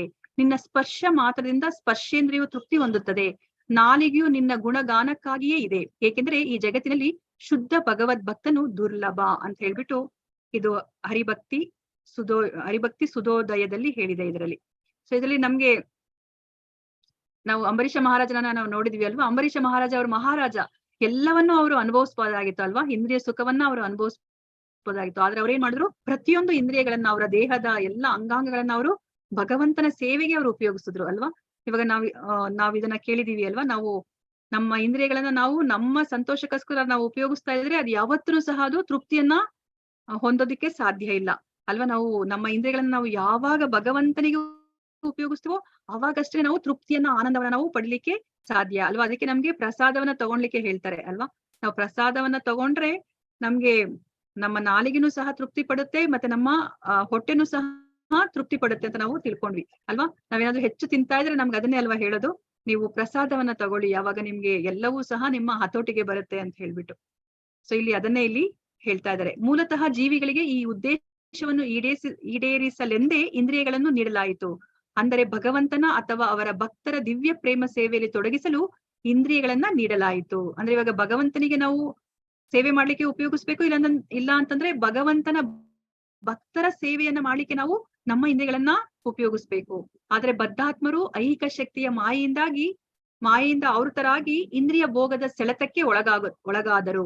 ಆದ್ದರಿಂದ ಇಂದ್ರಿಯಗಳ ಬದ್ಧ ಚಟುವಟಿಕೆಗಳನ್ನು ತಿದ್ದಿ ಪುನಃ ಅವರನ್ನು ಭಗವಂತನ ನೇರ ಸೇವೆಯಲ್ಲಿ ತೊಡಗಿಸುವುದೇ ಭಗವತ್ ಪ್ರಜ್ಞೆಯ ಪ್ರಕ್ರಿಯೆಯಾಗಿದೆ ಅಂತ ಹೇಳ್ತಾ ಇದ್ದಾರೆ ಅಲ್ವಾ. ಇವಾಗ ನಮ್ಮ ಇಂದ್ರಿಯಗಳಿಗೆ ನಾವು ಶಿಕ್ಷಣವನ್ನ ಕೊಡ್ಬೇಕು ಅಲ್ವಾ. ನಾವಿವಾಗ ತಪ್ಪು ದಾರಿಯಲ್ಲಿ ಹೋಗ್ತಾ ಇರೋ ಇಂದ್ರಿಯಗಳನ್ನ ನಾವಿವಾಗ ಭಗವತ್ ಪ್ರಜ್ಞೆಯ ಮೂಲಕ, ಈ ಕೃಷ್ಣ ಪ್ರಜ್ಞೆಯ ಮೂಲಕ ಅದಕ್ಕೆ ಶಿಕ್ಷಣವನ್ನ ಕೊಟ್ರೆ ಅದು ಭಗವಂತನ ಸೇವೆಯಲ್ಲಿ ತೊಡಕೊಳ್ಲಿಕ್ಕೆ ನಾವು ಅದನ್ನ ಉಪಯೋಗಿಸ್ಕೊಳೋ ತರ ಆಗತ್ತೆ ಅಲ್ವಾ. ನಮ್ಮ ಇಂದ್ರಿಯಗಳನ್ನ ನಾವು ಭಗವಂತನ ಸೇವೆಯಲ್ಲಿ ಉಪಯೋಗಿಸ್ಕೊಳೋ ತರ ಯಾವಾಗ ಆಗತ್ತೆ ಅಂತಂದ್ರೆ ನಾವು ಈ ಕೃಷ್ಣ ಪ್ರಜ್ಞೆಗೆ ಬಂದ್ರೆ ಮಾತ್ರನೇ ಸಾಧ್ಯ ಆಗತ್ತೆ. ಹೀಗೆ ಬ್ರಹ್ಮನು ಪುನರ್ ಸೃಷ್ಟಿತ ಬ್ರಹ್ಮಾಂಡದಲ್ಲಿ ಕಾರ್ಯನಿರ್ವಹಿಸಲು ಬದ್ಧ ಜೀವಿಗಳನ್ನು ಪುನಃ ಸೃಷ್ಟಿಸುವ ಮೂಲಕ ಭಗವಂತನಲ್ಲಿ ತನ್ನ ಇಂದ್ರಿಯಗಳನ್ನು ತೊಡಗಿಸಿದನು. ನೋಡಿ, ಇವಾಗ ಬ್ರಹ್ಮ ಏನ್ ಮಾಡ್ತಾ ಇದಾರೆ, ಅವರು ತಮ್ಮ ಇಂದ್ರಿಯಗಳನ್ನ ಏನಕ್ಕೆ ಉಪಯೋಗಿಸ್ತಾ ಇದಾರೆ? ಈ ಸೃಷ್ಟಿಯನ್ನ ಮಾಡುವ ಮೂಲಕ. ಅದು ಭಗವಂತನ ಕಾರ್ಯ, ಭಗವಂತನ ಆದೇಶಕ್ಕೆ ಅವರು ಒಳಗಾಗಿರೋದ್ರಿಂದ ಆ ಕಾರ್ಯಕ್ಕೋಸ್ಕರ ಅವರು ತಮ್ಮ ಇಂದ್ರಿಯಗಳನ್ನ ಅವರು ಉಪಯೋಗಿಸ್ತಾ ಇದ್ದಾರೆ. ಈ ಐಹಿಕ ಜಗತ್ತು ಹೀಗೆ ಭಗವಂತನ ಇಚ್ಛಾನುಸಾರ ಸೃಷ್ಟಿಯಾಗುತ್ತದೆ ಮತ್ತು ನಾಶ ಹೊಂದುತ್ತದೆ. ಬದ್ಧ ಜೀವಿಗೆ ಭಗವದ್ಧಾಮಕ್ಕೆ ಮರಳಲು ಒಂದು ಅವಕಾಶ ಕಲ್ಪಿಸುವ ಸಲುವಾಗಿ ಹೀಗೆ ಈ ಐಹಿಕ ಜಗತ್ತಿನ ಸೃಷ್ಟಿಯಾಗುತ್ತದೆ. ಮತ್ತು ಬ್ರಹ್ಮ, ನಾರದ, ವ್ಯಾಸರೇ ಮೊದಲಾದ ಸೇವಕರು ಭಗವಂತನ ಈ ಉದ್ದೇಶಕ್ಕಾಗಿಯೇ ಕಾರ್ಯಪ್ರವೃತ್ತರಾಗುತ್ತಾರೆ ಅಲ್ವಾ? ಅದಕ್ಕೆ ನೋಡಿ, ಬ್ರಹ್ಮ, ನಾರದ, ವ್ಯಾಸರು ಅವರ ಕೆಲಸ ಏನು? ಅವರು ನಮ್ಮನ್ನ ಭಗವದ್ಧಾಮಕ್ಕೆ ಹೋಗ್ಲಿಕ್ಕೆ ಅವರು ಎಷ್ಟೆಲ್ಲ ಅವರು ತಮ್ಮ ಜೀವನವನ್ನೇ ಅವರು ಮುಡಿಪಾಗಿ ಇಟ್ಟಿದ್ದಾರೆ. ಅಂದರೆ ಬದ್ಧಾತ್ಮರನ್ನು ಇಂದ್ರಿಯ ತೃಪ್ತಿಯ ಕ್ಷೇತ್ರದಿಂದ ತಮ್ಮೆಡೆಗೆ ಸೆಳೆದುಕೊಂಡು ಅವರನ್ನು ಭಗವತ್ ಸೇವೆಯಲ್ಲಿ ಇಂದ್ರಿಯಗಳನ್ನು ತೊಡಗಿಸುವ ಸಹಜ ಸ್ಥಿತಿಗೆ ತರಲು ಕಾರ್ಯಪ್ರವೃತ್ತರಾಗುತ್ತಾರೆ. ಇದನ್ನು ಮಾಡುವ ಬದಲು, ಅಂದರೆ ಇಂದ್ರಿಯಗಳ ಕಾರ್ಯವನ್ನು ಪರಿವರ್ತಿಸುವ ಬದಲು, ನಿರಾಕಾರವಾದಿಗಳು ಬದ್ಧಾತ್ಮರನ್ನು ಹಾಗೂ ಭಗವಂತನನ್ನು ಇಂದ್ರಿಯ ರಹಿತರನ್ನಾಗಿ ಮಾಡಲಾರಂಭಿಸಿದರು ಅಲ್ವಾ? ನಮ್ಗೆ ಇವಾಗ ಚೆನ್ನಾಗಿ ಅರ್ಥ ಆಗ್ತಿದೆ ನೋಡಿ. ನಮ್ಗೆ ಇಂದ್ರಿಯಗಳನ್ನ ಕೊಟ್ಟಿರೋದು ಏನಕ್ಕೋಸ್ಕರ? ಭಗವಂತನಿಗೆ ಸೇವೆ ಮಾಡ್ಲಿಕ್ಕೆ, ಮತ್ತೆ ಭಗವಂತನ ಭಕ್ತರಿಗೆ ಸೇವೆಯನ್ನ ಮಾಡ್ಲಿಕ್ಕೆ. ಆದ್ರೆ ನಿರಾಕಾರವಾದಿಗಳು ಏನ್ ಮಾಡ್ತಾ ಇದ್ದಾರೆ? ಅವರು ಭಗವಂತನನ್ನ ಅವರು ಇಂದ್ರಿಯ ರಹಿತರನ್ನಾಗಿ ಅವರು ಬಿಂಬಿಸ್ತಾ ಇದ್ದಾರೆ ಅಲ್ವಾ? ಭಗವಂತನಿಗೆ ಯಾವುದೇ ಒಂದು ಆಕಾರ ಇಲ್ಲ ಅಂತ ಹೇಳ್ಬಿಟ್ಟು ಅವರು ನಮ್ಗೆ ಹೇಳ್ತಾ ಇದ್ದಾರೆ. ಇವಾಗ ನಾವೇನ್ ಮಾಡ್ತಾ ಇದೀವಿ? ಪ್ರತಿಯೊಂದನ್ನು ಸಹ ನಮ್ಗೆ ಈ ಭೌತಿಕ ಪ್ರಪಂಚದಲ್ಲಿ ಇಷ್ಟು ಸುಂದರವಾದ ವಸ್ತುಗಳನ್ನ ನಾವು ಭಗವಂತನ ಸೇವೆಗೆ ನಾವು ಉಪಯೋಗಿಸ್ತಾ ಇದೀವಿ ಅಲ್ವಾ? ಆದ್ರೆ ನಿರಾಕಾರವಾದಿಗಳು ನಾವ್ ಇದನ್ನೆಲ್ಲ ಮುಟ್ಟಿದ್ರೆ ನಾವು ಈ ಇಹ ಬಂಧನಕ್ಕೆ ಒಳಗಾಗ್ತೀವಿ ಅಂತ ಹೇಳ್ಬಿಟ್ಟು ಅವ್ರು ಎಲ್ಲವನ್ನೂ ಸಹ ಅವರು ದೂರ ಇಡ್ತಾ ಇದ್ದಾರೆ ಅಲ್ವಾ? ನಾವು ಆ ವೈರಾಗ್ಯದ ಬಗ್ಗೆ ನಾವು ತಿಳ್ಕೊಂಡ್ವಿ ಅಲ್ವಾ? ಯುಕ್ತ ವೈರಾಗ್ಯ ಮತ್ತೆ ಫಲ್ಗು ವೈರಾಗ್ಯದ ಬಗ್ಗೆ. ಅದು ಬದ್ಧಾತ್ಮರಿಗೆ ಸೂಕ್ತ ಚಿಕಿತ್ಸೆ ಅಲ್ಲ. ಇಂದ್ರಿಯಗಳ ವ್ಯಾಧಿಗ್ರಸ್ತ ಸ್ಥಿತಿಯನ್ನು ಗುಣಪಡಿಸುವ ಚಿಕಿತ್ಸೆಗೆ ಒಳಪಡಿಸಬೇಕೇ ವಿನಾ ಇಂದ್ರಿಯಗಳನ್ನೇ ಮೂಲೋತ್ಪಾಟನೆ ಮಾಡುವುದಲ್ಲ. ಕಣ್ಣಿನಲ್ಲಿ ಏನಾದ್ರೂ ರೋಗ ಉಂಟಾದಾಗ ಕಣ್ಣನ್ನು ಸೂಕ್ತ ಚಿಕಿತ್ಸೆಯಿಂದ ಗುಣಪಡಿಸಬಹುದು. ಕಣ್ಣುಗಳನ್ನೇ ಕಿತ್ತು ಹಾಕುವುದು ಸೂಕ್ತ ಚಿಕಿತ್ಸೆಯಲ್ಲ ಅಲ್ವಾ? ಇವಾಗ ನಮ್ಮ ಇಂದ್ರಿಯಗಳು ಸರಿ ಇಲ್ಲ ಅಂತ ಹೇಳ್ಬಿಟ್ಟು ನಾವ್ ಇಂದ್ರಿಯಗಳನ್ನ ಉಪಯೋಗಿಸ್ತಲೇ ಇರೋದಲ್ಲ. ಅದನ್ನ ಏನಕ್ಕೆ ಉಪಯೋಗಿಸ್ಬೇಕು ಅಂತ ಹೇಳ್ಬಿಟ್ಟು ನಾವು ಅರ್ಥ ಮಾಡ್ಕೋಬೇಕು ಅಂತ ಹೇಳ್ಬಿಟ್ಟು ಇಲ್ಲಿ ಹೇಳ್ತಾ ಇದ್ದಾರೆ. ನಮ್ ಕಣ್ಣೇನಾದ್ರೂ ತೊಂದರೆ ಆಯ್ತು ಅಂದ್ರೆ ನಾವು ಕಣ್ಣನ್ನೇ ಕಿತ್ತು ಹಾಕ್ಬಿಡ್ತೀವ? ಇಲ್ಲ ಅಲ್ವಾ? ನಾವ್ ಅದಕ್ಕೆ ಚಿಕಿತ್ಸೆಯನ್ನ ಮಾಡ್ತೀವಿ. ನಮ್ಮ ಇವಾಗ ಇಂದ್ರಿಯಗಳು ನಮಗೂ ತಪ್ಪು ದಾರಿಯಲ್ಲಿ ಹೋಗ್ತಾ ಇದೆ. ನಾವು ಅದಕ್ಕೆ ಇವಾಗ ಚಿಕಿತ್ಸೆಯನ್ನ ಮಾಡ್ಬೇಕು. ಈ ಕೃಷ್ಣ ಪ್ರಜ್ಞೆಯ ಮೂಲಕ, ಈ ಭಕ್ತಿಯೋಗದ ಮೂಲಕ ನಾವು ಅದಕ್ಕೆ ಚಿಕಿತ್ಸೆಯನ್ನ ಮಾಡಿ ಆ ಇಂದ್ರಿಯಗಳನ್ನ ನಾವು ಏನಕ್ಕೆ ಉಪಯೋಗಿಸ್ಕೋಬೇಕು ಅದಕ್ಕೆ ಉಪಯೋಗಿಸ್ಕೋಬೇಕು ಅಂತ ಇಲ್ಲಿ ಹೇಳ್ತಾ ಇದ್ದಾರೆ. ಈ ವ್ಯಾಧಿಗ್ರಸ್ತ ಸ್ಥಿತಿಯಿಂದ ವಿಮೋಚನೆ ಪಡೆಯಲು ಇಂದ್ರಿಯಗಳನ್ನು ಭಗವಂತನ ರೂಪದ ವೀಕ್ಷಣೆಯಲ್ಲಿ, ಭಗವಂತನ ಮಹಿಮೆಯ ಶ್ರವಣದಲ್ಲಿ ಹಾಗೂ ಅವನ ಸಲುವಾಗಿ ಕರ್ಮಗಳನ್ನು ಮಾಡುವುದರಲ್ಲಿ ಪುನಃ ತೊಡಗಿಸಬೇಕು. ಹೀಗೆ ಬ್ರಹ್ಮದೇವನು ಬ್ರಹ್ಮಾಂಡದ ಚಟುವಟಿಕೆಗಳನ್ನು ಸೃಷ್ಟಿಸಿದರು. ಶ್ಲೋಕ 40. ಪ್ರಜಾಪತಿರ್ಧರ್ಮ ಪತಿರೇ ಕದಾ ನಿಯಮಾನ್ ಯಮಾನ್ ಭದ್ರಂ ಪ್ರಜಾನಾಮನ್ ವಿಚಿನ್ನಾತಿಷ್ಠತ್ ಸ್ವಾರ್ಥಕಾಮ್ಯಯ. ಪ್ರಜಾಪತಿ ಸಕಲ ಜೀವಿಗಳ ತಂದೆಯು, ಧರ್ಮಪತಿ ಧಾರ್ಮಿಕ ಜೀವನದ ತಂದೆಯು, ಏಕದ ಒಂದು ಕಾಲದಲ್ಲಿ, ನಿಯಮಾನ್ ವಿಧಿ ವಿಧಾನಗಳನ್ನು, ಯಮಾನ್ ನಿಯಂತ್ರಣ ತತ್ವಗಳನ್ನು, ಭದ್ರಂ ಕಲ್ಯಾಣವನ್ನು, ಪ್ರಜಾನಾಂ ಪ್ರಜೆಗಳ, ಅನ್ವಿಚ್ಚನ್ ಬಯಸುತ್ತಾ, ಆತಿಷ್ಠನ್ ಕುಳಿತಿದ್ದನು, ಸ್ವ ಅರ್ಥ ಸ್ವಂತ ಆಸಕ್ತಿಯ, ಕಾಮ್ಯಯ ಆಪೇಕ್ಷೆಯಿಂದ. ಅನುವಾದ ಶಿಲಪ್ರಭುಪಾದ ಅವರಿಂದ. ಶಿಲಪ್ರಭುಪಾದ ಅವರಿಗೆ ಜಯವಾಗಲಿ. ಹೀಗೆ ಒಂದಾನೊಂದು ಕಾಲದಲ್ಲಿ ಜೀವಿಗಳ ಪೂರ್ವಜನಾದ ಹಾಗೂ ಧರ್ಮಗಳ ಪಿತನಾದ ಬ್ರಹ್ಮನು ಸಕಲ ಜೀವಿಗಳ ಕಲ್ಯಾಣಕ್ಕಾಗಿ ಮತ್ತು ತನ್ನ ಉದ್ದೇಶದ ಪೂರೈಕೆಗಾಗಿ ನಿಯಂತ್ರಣ ತತ್ವದ ಕಾರ್ಯಗಳಲ್ಲಿ ತೊಡಗಿದನು. ಭಾವಾರ್ಥ ಶಿಲಪ್ರಭುಪಾದ ಅವರಿಂದ. ಶಿಲಪ್ರಭುಪಾದ ಅವರಿಗೆ ಜಯವಾಗಲಿ. ನಿಯಮ ನಿಯಂತ್ರಣಗಳ ಜೀವನವನ್ನು ಅಂಗೀಕರಿಸದೆ ಯಾರೊಬ್ಬರೂ ಉನ್ನತ ಪದವಿಯಲ್ಲಿ ಉಪಸ್ಥಿತರಾಗಲಾರರು. ಇಂದ್ರಿಯ ತೃಪ್ತಿಯ ಅನಿಯಂತ್ರಿತ ಜೀವನ ಮೃಗೀಯ ಜೀವನ ಅಲ್ವಾ? ನಮ್ಗೆ ಇದನ್ನ ಎಷ್ಟು ಸತಿ ಹೇಳಿದ್ದಾರೆ ಅಲ್ವಾ? ನಾವು ಇಂದ್ರಿಯಗಳನ್ನ ನಾವು ನಿಯಂತ್ರಿಸಲಿಲ್ಲ ಅಂತಂದ್ರೆ ನಮ್ಮ ಜೀವನ ಪ್ರಾಣಿಗಳ ಜೀವನ ತರ ಅಲ್ವಾ? ನಮ್ಮ ಪ್ರಜ್ಞೆ ಪ್ರಾಣಿಗಳ ಪ್ರಜ್ಞೆ ಆಗತ್ತೆ ಅಂತ ನಮ್ಗೆ ಎಷ್ಟು ಸತಿ ಹೇಳಿದ್ದಾರೆ. ಅದನ್ನೇ ಇಲ್ಲಿ ಹೇಳ್ತಾ ಇದ್ದಾರೆ. ಬ್ರಹ್ಮನು ತನ್ನ ಕಾರ್ಯ ವ್ಯಾಪ್ತಿಯಲ್ಲಿರುವ ಎಲ್ಲರಿಗೆ ಉಪದೇಶಿಸುವ ಸಲುವಾಗಿ ಉನ್ನತ ಕರ್ತವ್ಯಗಳ ನಿರ್ವಹಣೆಗಾಗಿ ಇಂದ್ರಿಯ ನಿಯಂತ್ರಣದ ಅದೇ ತತ್ವಗಳನ್ನ ಬೋಧಿಸಿದನು. ಅವನು ದೇವರ ಸೇವಕರೆಂದು ಸಕಲರ ಕಲ್ಯಾಣವನ್ನು ಬಯಸಿದನು. ತಮ್ಮ ಕುಟುಂಬದ ಸದಸ್ಯರ ಮತ್ತು ಪೀಳಿಗೆಗಳ ಕಲ್ಯಾಣವನ್ನು ಬಯಸುವವರು ನೈತಿಕ ಮತ್ತು ಧಾರ್ಮಿಕ ಜೀವನ ನಡೆಸಬೇಕು. ನೈತಿಕ ತತ್ವಗಳ ಶ್ರೇಷ್ಠ ಜೀವನವೆಂದರೆ ಭಗವದ್ ಭಕ್ತನಾಗುವುದು. ಏಕೆಂದರೆ ಭಗವಂತನ ಶುದ್ಧ ಭಕ್ತನು ಭಗವಂತನ ಸಕಲ ಸದ್ಗುಣಗಳನ್ನು ಹೊಂದಿರುವನು. ಭಗವದ್ ಭಕ್ತನಲ್ಲದವನು ಐಹಿಕ ಅರ್ಥದಲ್ಲಿ ಎಷ್ಟೇ ಅರ್ಹನಾಗಿದ್ದರೂ ಹೆಸರಿಸುವಂತಹ ಯಾವುದೇ ಸದ್ಗುಣದ ಯೋಗ್ಯತೆಗೆ ಅರ್ಹನಲ್ಲ. ಬ್ರಹ್ಮನಂತವರು ಹಾಗೂ ಈ ಗುರು ಶಿಷ್ಯ ಪರಂಪರೆಯಲ್ಲಿ ಬಂದ ಶುದ್ಧ ಭಗವದ್ ಭಕ್ತರು ತಾವು ಆ ಪ್ರಕಾರ ಆಚರಿಸಿದ ಹೊರತು ಶಿಷ್ಯರಿಗೆ ಬೋಧಿಸುವುದಿಲ್ಲ ಅಲ್ವಾ. ನಾವ್ ಇವಾಗ ಕೃಷ್ಣ ಪ್ರಜ್ಞೆಯಲ್ಲಿ ಅದನ್ನೇ ಅಲ್ವಾ ನಾವು ನೋಡ್ತಾ ಇರೋದು. ಅವ್ರು ಏನನ್ನ ಆಚರಿಸ್ತಾ ಇದಾರೋ ಅದನ್ನೇ ಅವರು ಬೋಧಿಸ್ತಾ ಇದ್ದಾರೆ ಅಲ್ವಾ. ನಾವಿವಾಗ ಬೇರೆ ಸಂಸ್ಥೆಗಳಲ್ಲಿ ನಾವು ನೋಡಿರ್ಬೋದಲ್ಲ, ಅವರು ಉಪದೇಶ ಮಾಡದೇ ಒಂದು, ಆಚರಣೆ ಮಾಡದೇ ಒಂದು. ಆದ್ರೆ ಇಲ್ಲಿ ಆತರ ಅಲ್ಲ ಅಲ್ವಾ. ಪ್ರಭುಪಾದರು ಎಷ್ಟು ಚೆನ್ನಾಗಿ ಈ ಕೃಷ್ಣ ಪ್ರಜ್ಞೆನ ನಮ್ಗೆ ತಿಳಿಸಿಕೊಟ್ಟಿದ್ದಾರೆ. ಪ್ರತಿಯೊಂದನ್ನು ಸಹ ನಾವು ಆಚರಿಸಬಹುದು, ಅದನ್ನೇ ಅವರು ಹೇಳಿದ್ದಾರೆ. ಮತ್ತೆ ಅವರು ಆಚರಿಸಿ ತೋರಿಸಿ ಕೊಡಿದ್ದಾರೆ.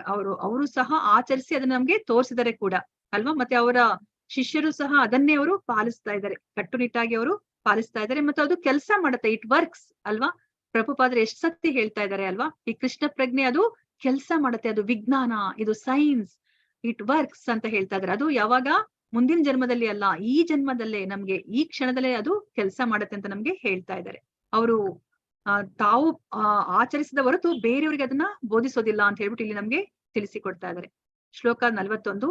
ತಮ್ ನಾರದ ಪ್ರಿಯತಮೋ ರಿಕ್ತಾದಾನ ಮನುವ್ರತಃ ಶುಶ್ರೂಷಮಾಣ ಶೀಲೇನ ಪ್ರಶಯೇನ ದಮೇನ ಚ ತಮ್ ಅವನನ್ನು ನಾರದ ಮಹರ್ಷಿಯು ಪ್ರಿಯತಮಃ ಅತ್ಯಂತ ಪ್ರೀತಿ ಪಾತ್ರನಾದ ರಿಕ್ತ ಆದನ ಪಡೆದ ಮಕ್ಕಳಲ್ಲಿ ಅನುವ್ರತಃ ಬಹಳ ವಿಧೇಯನಾದ ಶುಶ್ರೂಷಮಾಣಃ ಸದಾ ಸೇವೆಗೈಯುತ್ತ ಶೀಲೇನ ಸನ್ನಡತೆಯಿಂದ ಪ್ರಶ್ರಯೇಣ ನಮ್ರತೆಯಿಂದ ದಮ್ಮೇನ ಇಂದ್ರಿಯ ನಿಗ್ರಹದಿಂದ ಚ ಕೂಡ. ಅನುವಾದ ಶ್ರೀಲ ಪ್ರಭುಪಾದ ಅವರಿಂದ. ಶ್ರೀಲ ಪ್ರಭುಪಾದ ಅವರಿಗೆ ಜಯವಾಗಲಿ. ಬ್ರಹ್ಮನ ಔರಸ ಪುತ್ರರಲ್ಲಿ ಅತ್ಯಂತ ಪ್ರಿಯರಾದ ನಾರದರು ಸದಾ ತಂದೆಯ ಸೇವೆಗೆ ಸಿದ್ಧರಾಗಿದ್ದು ತಮ್ಮ ಸದ್ವರ್ತನೆ, ವಿನಯ ಮತ್ತು ಇಂದ್ರಿಯ ನಿಗ್ರಹಗಳಿಂದ ಕಟ್ಟುನಿಟ್ಟಾಗಿ ತಮ್ಮ ತಂದೆಯ ಉಪದೇಶಗಳನ್ನು ಅನುಸರಿಸುತ್ತಾರೆ. ನೋಡಿ, ಬ್ರಹ್ಮನ ಪುತ್ರ ನಾರದ, ಅವರು ತಂದೆಯ ಸೇವೆಗೆ ಅವರು ಯಾವಾಗ್ಲೂ ಸಿದ್ಧರಾಗಿರ್ತಾರೆ ಅಲ್ವಾ. ಅವರ ಉಪದೇಶಗಳನ್ನ ಅನುಸರಿಸುತ್ತಾರೆ ಅಂತ ಹೇಳ್ಬಿಟ್ಟು ಈ ಶ್ಲೋಕದಲ್ಲಿ ಹೇಳ್ತಾ ಇದ್ದಾರೆ. 42ನೇ ಶ್ಲೋಕ. ಮಾಯಾಂ ವಿವಿದಿಶನ್ ವಿಷ್ಣೋರ್ ಮಾಯೇಶಸ್ಯ ಮಹಾಮುನಿಃ ಮಹಾಭಾಗವತೋ ರಾಜನ್ ಪಿತರಂ ಪರ್ಯತೋಷಯತ್. ಮಾಯಾಂ ಶಕ್ತಿಗಳನ್ನು ವಿವಿದಿಶನ್ ತಿಳಿಯಲಪೇಕ್ಷಿಸಿ ವಿಷ್ಣೋಹೋ ದೇವೋತ್ತಮ ಪುರುಷನ ಮಾಯಾ ಈಶಸ್ಯ ಸಕಲ ಶಕ್ತಿಗಳ ಒಡೆಯನಾದ ಮಹಾಮುನಿಃ ಮಹರ್ಷಿಯು ಮಹಾಭಾಗವತಃ ಪ್ರಥಮ ವರ್ಗದ ಭಗವದ್ ಭಕ್ತನಾದ ರಾಜನೇ ಪಿತರಂ ತಂದೆಯನ್ನು ಪರ್ಯತೋಷಯಂ ಬಹಳ ತೃಪ್ತಿಪಡಿಸಿದನು. ಅನುವಾದ ಶಿಲಪ್ರಭುಪಾದ ಅವರಿಂದ. ಶಿಲಪ್ರಭುಪಾದ ಅವರಿಗೆ ಜಯವಾಗಲಿ. ಎಲೈ ದೊರೆಯೇ, ನಾರದರು ಸಕಲ ಋಷಿಗಳಲ್ಲಿ ಹಾಗೂ ಸಕಲ ಭಕ್ತರಲ್ಲಿ ಶ್ರೇಷ್ಠರಾದವರಾಗಿದ್ದಾರೆ. ಅವರು ತಮ್ಮ ತಂದೆಯನ್ನು ಸಂತುಷ್ಟಗೊಳಿಸಿ ಸಕಲ ಶಕ್ತಿಗಳ ಒಡೆಯನಾದ ವಿಷ್ಣುವಿನ ಎಲ್ಲ ಶಕ್ತಿಗಳನ್ನು ತಿಳಿಯಲಿಚ್ಛಿಸಿದರು. ನೋಡಿ, ಇವಾಗ ನಾರದ ಅವರು ಬ್ರಹ್ಮನಿಂದ ಅವರು ಈ ಜ್ಞಾನವನ್ನ ಪಡ್ಕೋತಾ ಇದ್ದಾರೆ. ಅವರು ತಮ್ಮ ತಂದೆಗೆ ಅವರು ಸೇವೆಯನ್ನ ಮಾಡ್ತಾ ಇದ್ದಾರೆ ಅಲ್ವಾ. ಭಾವಾರ್ಥ: ಬ್ರಹ್ಮಾಂಡದ ಸಕಲ ಜೀವಿಗಳ ಸೃಷ್ಟಿಕರ್ತನಾದ ಬ್ರಹ್ಮದೇವನು ದಕ್ಷ, ಚತುಸ್ಸನರು ಮತ್ತು ನಾರದರಂತೆ ಹಲವಾರು ಪ್ರಖ್ಯಾತ ಪುತ್ರರ ತಂದೆ. ವೇದಗಳಿಂದ ಪ್ರಚುರವಾದ ಮಾನವ ಜ್ಞಾನದ 3 ವಿಭಾಗಗಳಲ್ಲಿ ಎಂದರೆ ಕಾಮ್ಯಕರ್ಮ, ಕರ್ಮಕಾಂಡ, ದಿವ್ಯ ಜ್ಞಾನ, ಜ್ಞಾನಕಾಂಡ ಮತ್ತು ಭಕ್ತಿ ಸೇವೆ, ಉಪಾಸನಾ ಕಾಂಡಗಳಲ್ಲಿ ದೇವ ಋಷಿ ನಾರದರು ಭಕ್ತಿ ಸೇವೆಯನ್ನು ತಮ್ಮ ತಂದೆಯಿಂದ ಪಿತ್ರಾರ್ಜಿತವಾಗಿ ಪಡೆದರು. ನೋಡಿ, ನಾವಿಲ್ಲಿ ಪಿತ್ರಾರ್ಜಿತವಾಗಿ ಪಡಿಲಿಕ್ಕೆ ನಾವು ಏನನ್ನ ಇಷ್ಟ ಪಡ್ತೀವಿ? ನಮ್ಗೆ ಏನಾದ್ರು ಆಸ್ತಿ ಸಿಗುತ್ತಾ, ಕಾರ್ ಸಿಗುತ್ತಾ, ಅಥವಾ ಇನ್ನೇನಾದ್ರೂ ಹಣ ಬಂಗಾರ ಸಿಗುತ್ತಾ ಅಂತ ನಾವು ಯೋಚನೆ ಮಾಡ್ತೀವಿ. ನೋಡಿ, ಇಲ್ಲಿ ದೇವ ಋಷಿ ನಾರದ ಅವರಿಗೆ ಭಕ್ತಿ ಸೇವೆಯನ್ನ ಅವರು ಈ 3ರಲ್ಲಿ ಕರ್ಮಕಾಂಡ, ಜ್ಞಾನಕಾಂಡ, ಉಪಾಸನಾ ಕಾಂಡದಲ್ಲಿ ಅವರು ತಮ್ಮ ತಂದೆಯಿಂದ ಪಿತ್ರಾರ್ಜಿತವಾಗಿ ಏನನ್ನ ಪಡಿತಾ ಇದ್ದಾರೆ? ಭಕ್ತಿ ಸೇವೆಯನ್ನ ಅವರು ಪಡಿತಾ ಇದ್ದಾರೆ. ದಕ್ಷರು ತಮ್ಮ ತಂದೆಯಿಂದ ಕಾಮ್ಯ ಕರ್ಮವನ್ನ ಪಡೆದರು. ಸನಕ, ಸನಾತನರು ತಮ್ಮ ತಂದೆಯಿಂದ ಜ್ಞಾನಕಾಂಡ ಅಥವಾ ದಿವ್ಯ ಜ್ಞಾನದ ಮಾಹಿತಿಯನ್ನು ಪಿತ್ರಾರ್ಜಿತವಾಗಿ ಪಡೆದರು. ದಕ್ಷ ಅಂದ್ರೆ ಪ್ರಜಾಪತಿಗಳು ಅಲ್ವಾ. ಅವ್ರು ನೋಡಿ, ಅವರ ತಮ್ಮ ತಂದೆಯಿಂದ ಕಾಮ್ಯ ಕರ್ಮವನ್ನ ಅವರು ಪಡೆದರು. ಅವಾಗಷ್ಟೇ ಅವರು ಈ ಸಂತಾನೋತ್ಪತ್ತಿಯನ್ನ ಮಾಡ್ಲಿಕ್ಕೆ, ಅವರು ಸಂತಾನ ಅಭಿವೃದ್ಧಿಯನ್ನ ಮಾಡ್ಲಿಕ್ಕೆ ಸಾಧ್ಯ ಆಗತ್ತೆ. ಮತ್ತೆ ಸನತ್ ಕುಮಾರರು ನೋಡಿ, ಅವ್ರು ಏನನ್ನ ಪಡಿತಾ ಇದ್ದಾರೆ? ತಮ್ಮ ತಂದೆಯಿಂದ ಅವರು ಜ್ಞಾನಕಾಂಡವನ್ನ ಪಡಿತಾ ಇದ್ದಾರೆ. ಅವರು ಜ್ಞಾನಿಗಳು ಅಲ್ವಾ. ಇವರೆಲ್ಲರ ಪೈಕಿ ಇಲ್ಲಿ ನಾರದರನ್ನು ಅವರ ಸದ್ವರ್ತನೆ, ವಿಧೇಯತೆ, ವಿನಯ, ತಂದೆಯ ಸೇವೆಗೆ ಸದಾ ಸಿದ್ಧರಾಗಿರುವುದು, ಈ ಎಲ್ಲ ಕಾರಣಗಳಿಂದ ಬ್ರಹ್ಮನ ಅತ್ಯಂತ ಪ್ರಿಯ ಪುತ್ರನೆಂದು ವರ್ಣಿಸಲಾಗಿದೆ. ಸೊ ಇವರು 3 ಜನರು ಸಹ ಬ್ರಹ್ಮನ ಪ್ರಿಯ ಪುತ್ರರೇ. ಆದ್ರೆ ಅದರಲ್ಲಿ ನಾರದರನ್ನ ಅವರು ಹೆಚ್ಚು ಪ್ರಿಯ ಪುತ್ರ ಅಂತ ಹೇಳ್ಬಿಟ್ಟು ಇಲ್ಲಿ ಹೇಳ್ತಾ ಇದ್ದಾರೆ. ಅವರ ಸದ್ವರ್ತನೆ, ವಿಧೇಯತೆ ಬಗ್ಗೆ ಇಲ್ಲಿ ನಮ್ಗೆ ತಿಳಿಸಿಕೊಡ್ತಾ ಇದ್ದಾರೆ. ಈ ಎಲ್ಲ ಕಾರಣಗಳಿಂದ ಬ್ರಹ್ಮನ ಅತ್ಯಂತ ಪ್ರಿಯಪುತ್ರ ಎಂದು ವರ್ಣಿಸಲಾಗಿದೆ ಮತ್ತು ನಾರದರು ಸಕಲ ಋಷಿಗಳಲ್ಲಿ ಮಹರ್ಷಿಗಳೆಂದು ಪ್ರಖ್ಯಾತರು, ಏಕೆಂದರೆ ಅವರು ಸಕಲ ಭಕ್ತರಲ್ಲಿ ಮಹಾನ್ ಭಕ್ತರು. ನಾರದರು ಭಗವಂತನ ಅನೇಕ ಪ್ರಖ್ಯಾತ ಭಕ್ತರ ಗುರುಗಳಾಗಿದ್ದಾರೆ. ಅವರು ಪ್ರಹ್ಲಾದ, ಧ್ರುವ ಮತ್ತು ವ್ಯಾಸರಿಂದ ಹಿಡಿದು ಕಾಡಿನ ಬೇಡನಾದ ಕಿರಾತನವರೆಗೆ ಎಲ್ಲರ ಗುರುಗಳು. ಅವರ ಏಕೈಕ ಕರ್ತವ್ಯ ಎಂದರೆ ಸಕಲರನ್ನು ಭಗವಂತನ ದಿವ್ಯ ಪ್ರೇಮ ಸೇವೆಯಲ್ಲಿ ತೊಡಗಿಸುವುದು ಅಲ್ವಾ. ನಾವು ನೋಡಿ ಇಲ್ಲಿ ಪ್ರಹ್ಲಾದ, ಧ್ರುವ, ವ್ಯಾಸರ ಹೆಸರನ್ನ ಕೊಟ್ಟಿದ್ದಾರೆ. ಮತ್ತೆ ಕಾಡಿನ ಬೇಡನಾದ ಕಿರಾತನ ಹೆಸರನ್ನು ಹೇಳಿದ್ದಾರೆ ಅಲ್ವಾ. ಮತ್ತೆ ಅವರು ನೋಡಿ ದಾಮೋದರ ಲೀಲೆಯಲ್ಲಿ ನಾವು ಕುಬೇರನ ಪುತ್ರರನ್ನ ನಾವು ನೋಡಿದ್ವಿ ಅಲ್ವಾ. ಕುಬೇರನ ಪುತ್ರರು ಇವಾಗ ನಾರದರ ಜೊತೆ ಅವರು ಭೇಟಿಯಾಗಿರೋದು ಅವರು ಏನು ಒಳ್ಳೆ ರೀತಿಯಲ್ಲಿ ಅಲ್ವಾ. ಅವರು ಶಾಪಗ್ರಸ್ತರಾಗ್ತಾರೆ ನೋಡಿ. ಶಾಪಗ್ರಸ್ತರಾದ್ರೂ ಸಹ ಅವರು ಕೃಷ್ಣನ ದರ್ಶನವನ್ನ ಪಡಿತಾರೆ ಅಲ್ವಾ. ಕೃಷ್ಣನ ದರ್ಶನವನ್ನ ಪಡೆದು ಅವ್ರನ್ನು ಸಹ ಏನು ತಮ್ಮ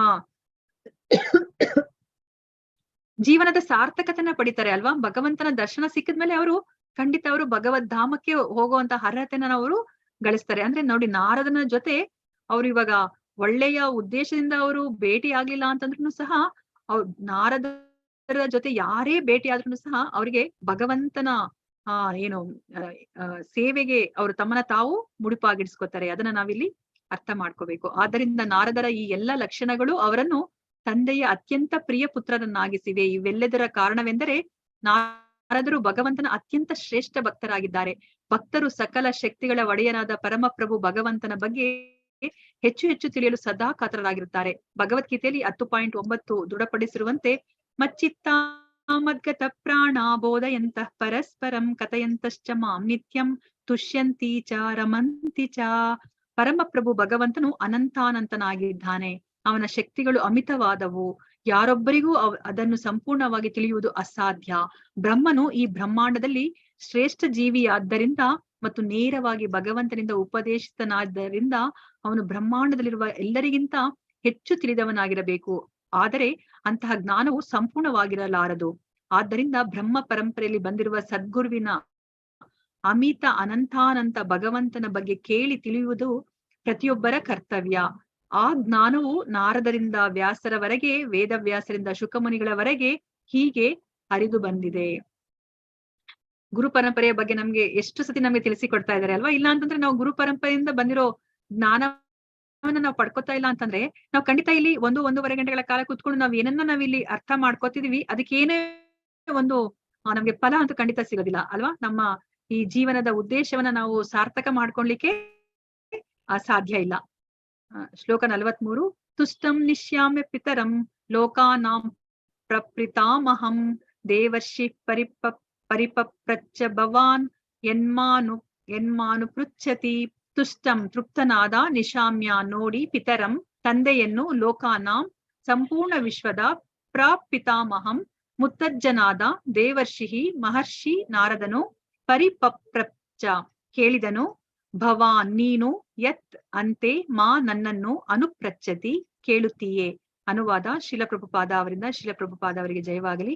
ಮಹರ್ಷಿ ನಾರದರು ಕೂಡ ಸಕಲ ಬ್ರಹ್ಮಾಂಡದ ಪ್ರಪಿತಾಮಹನಾದ ಬ್ರಹ್ಮನು ಸಂತುಷ್ಟನಾದುದನ್ನು ಕಂಡ ಬಳಿಕ ತಂದೆಯಲ್ಲಿ ವಿವರವಾಗಿ ಪ್ರಶ್ನೆ ಮಾಡಿದನು. ಸೊ ಏನನ್ನ ಪ್ರಶ್ನೆ ಮಾಡ್ತಾರೆ ಅಂತ ನೋಡೋಣಂತೆ. ಸೊ ಭಾವಾರ್ಥದಲ್ಲಿ ಪ್ರಭುಪಾದರು ಏನನ್ನ ಹೇಳಿದ್ದಾರೆ ನೋಡೋಣ. ಸಾಕ್ಷಾತ್ಕಾರ ಪಡೆದವರಿಂದ ಧಾರ್ಮಿಕ ಅಥವಾ ದಿವ್ಯ ಜ್ಞಾನವನ್ನು ಅರ್ಥ ಮಾಡಿಕೊಳ್ಳುವ ಪ್ರಕ್ರಿಯೆ ಉಪಾಧ್ಯಾಯರಿಂದ ಸಾಮಾನ್ಯ ಪ್ರಶ್ನೆ ಕೇಳುವ ರೀತಿಯದಲ್ಲ. ಆಧುನಿಕ ಕಾಲದಲ್ಲಿ ಉಪಾಧ್ಯಾಯರು ಶಿಕ್ಷಣ ನೀಡಲು ಸಂಬಳ ಪಡೆದ ನಿಯೋಗಿಗಳು. ಆದರೆ ಗುರು ಸಂಬಳ ಪಡೆಯುವ ನಿಯೋಗಿಯಲ್ಲ, ಅಥವಾ ಅವನು ಅಧಿಕಾರ ಪಡೆಯದೆ ಉಪದೇಶ ನೀಡಲಾರನು. ದಿವ್ಯ ಜ್ಞಾನ ಅರ್ಥಿಕೊಳ್ಳುವ ವಿಧಾನವನ್ನು ಭಗವದ್ಗೀತೆ 4.34 ಹೀಗೆ ನಿರ್ದೇಶಿಸಲಾಗಿದೆ. ತದ್ವಿದ್ಧಿ ಪ್ರಣಿಪಾತೇನ ಪರಿಪ್ರಶ್ನೇನ ಸೇವೆಯ ಉಪದೇಕ್ಷಂತಿ ತೇ ಜ್ಞಾನಂ ಜ್ಞಾನಿನಸ್ತತ್ವದರ್ಶಿನಃ. ಸಾಕ್ಷಾತ್ಕಾರ ಹೊಂದಿದ ವ್ಯಕ್ತಿಗೆ ಶರಣಾಗತನಾಗಿ ಸೇವೆ ಸಲ್ಲಿಸಿ ಪ್ರಶ್ನೆಗಳನ್ನು ಕೇಳಿ ದಿವ್ಯ ಜ್ಞಾನವನ್ನು ಪಡೆದುಕೊಳ್ಳುವಂತೆ ಅರ್ಜುನನಿಗೆ ಉಪದೇಶಿಸಲಾಯಿತು. ದಿವ್ಯ ಜ್ಞಾನ ಪಡೆಯುವುದೆಂದರೆ ಹಣ ವಿನಿಮಯದಂತಲ್ಲ. ಅಂತಹ ಜ್ಞಾನವನ್ನು ಗುರುಗಳಿಗೆ ಸೇವೆ ಸಲ್ಲಿಸುವುದರ ಮೂಲಕ ಪಡೆಯಬೇಕು. ಬ್ರಹ್ಮದೇವರು ಭಗವಂತನನ್ನು ಸಂಪೂರ್ಣವಾಗಿ ತೃಪ್ತಿಪಡಿಸಿ ನೇರವಾಗಿ ಅವನಿಂದ ಜ್ಞಾನವನ್ನು ಪಡೆದ ರೀತಿಯಲ್ಲೇ ಪ್ರತಿಯೊಬ್ಬರೂ ಗುರುವನ್ನು ಸಂಪೂರ್ಣವಾಗಿ ತೃಪ್ತಿಪಡಿಸಿ ಅವರಿಂದ ದಿವ್ಯ ಜ್ಞಾನವನ್ನು ಪಡೆಯಬೇಕು. ಗುರು ತೃಪ್ತಿಯೇ ದಿವ್ಯ ಜ್ಞಾನ ಪ್ರಾಪ್ತಿಯ ಮಾರ್ಗ. ಕೇವಲ ವ್ಯಾಕರಣಿಯಾದ ಮಾತ್ರದಿಂದ ಯಾರೊಬ್ಬರೂ ದಿವ್ಯ ಜ್ಞಾನವನ್ನು ಅರ್ಥ ಮಾಡಿಕೊಳ್ಳಲಾರರು. ವೇದಗಳು ಹೀಗೆ ಸಾರುತ್ತವೆ.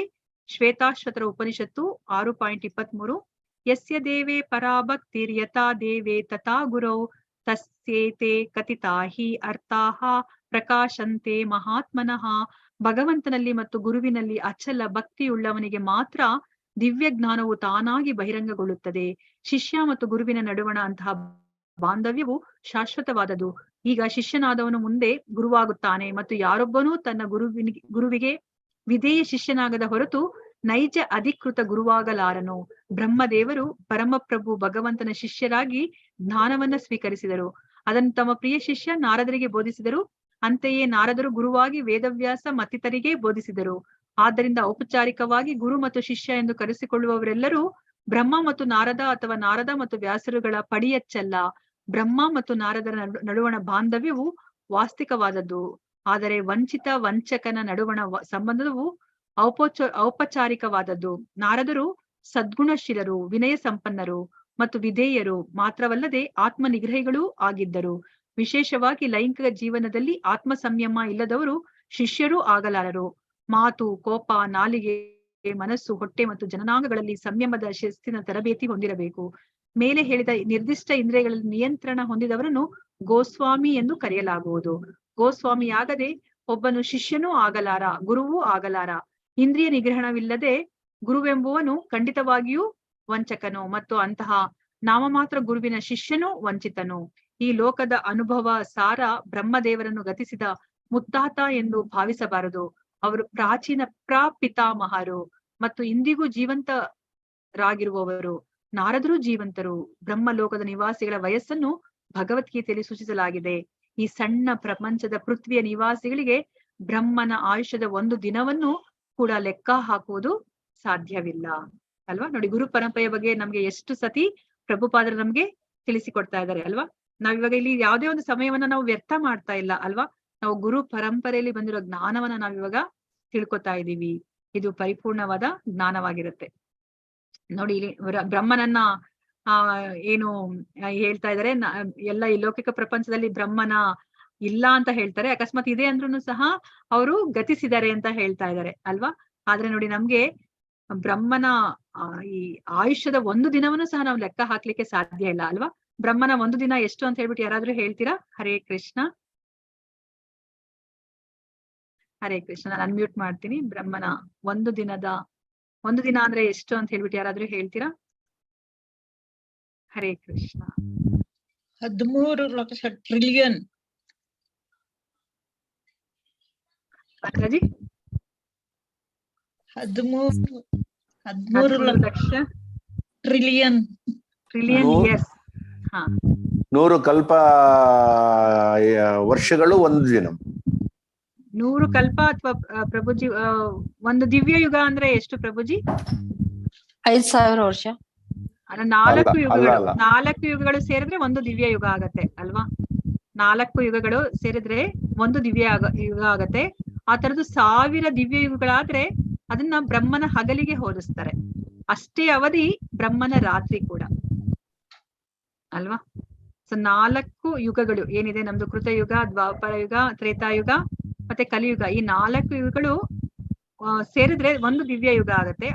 ಆ ತರದ ದಿವ್ಯ ಯುಗಗಳು 1000 ಬಾರಿ ಆದ್ರೆ ಅವಾಗ ಅದನ್ನ ಬ್ರಹ್ಮನ ಹಗಲು ಅಂತ ಹೇಳ್ತಾರೆ.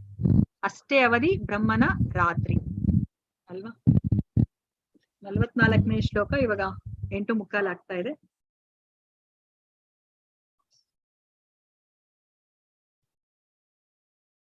ಸೊ ಇನ್ನೆರಡು 3 ಶ್ಲೋಕ ಇದೆ, ನಾಳೆ ಮತ್ತೆ ಅದನ್ನ ಮಾಡೋಣಂತೆ.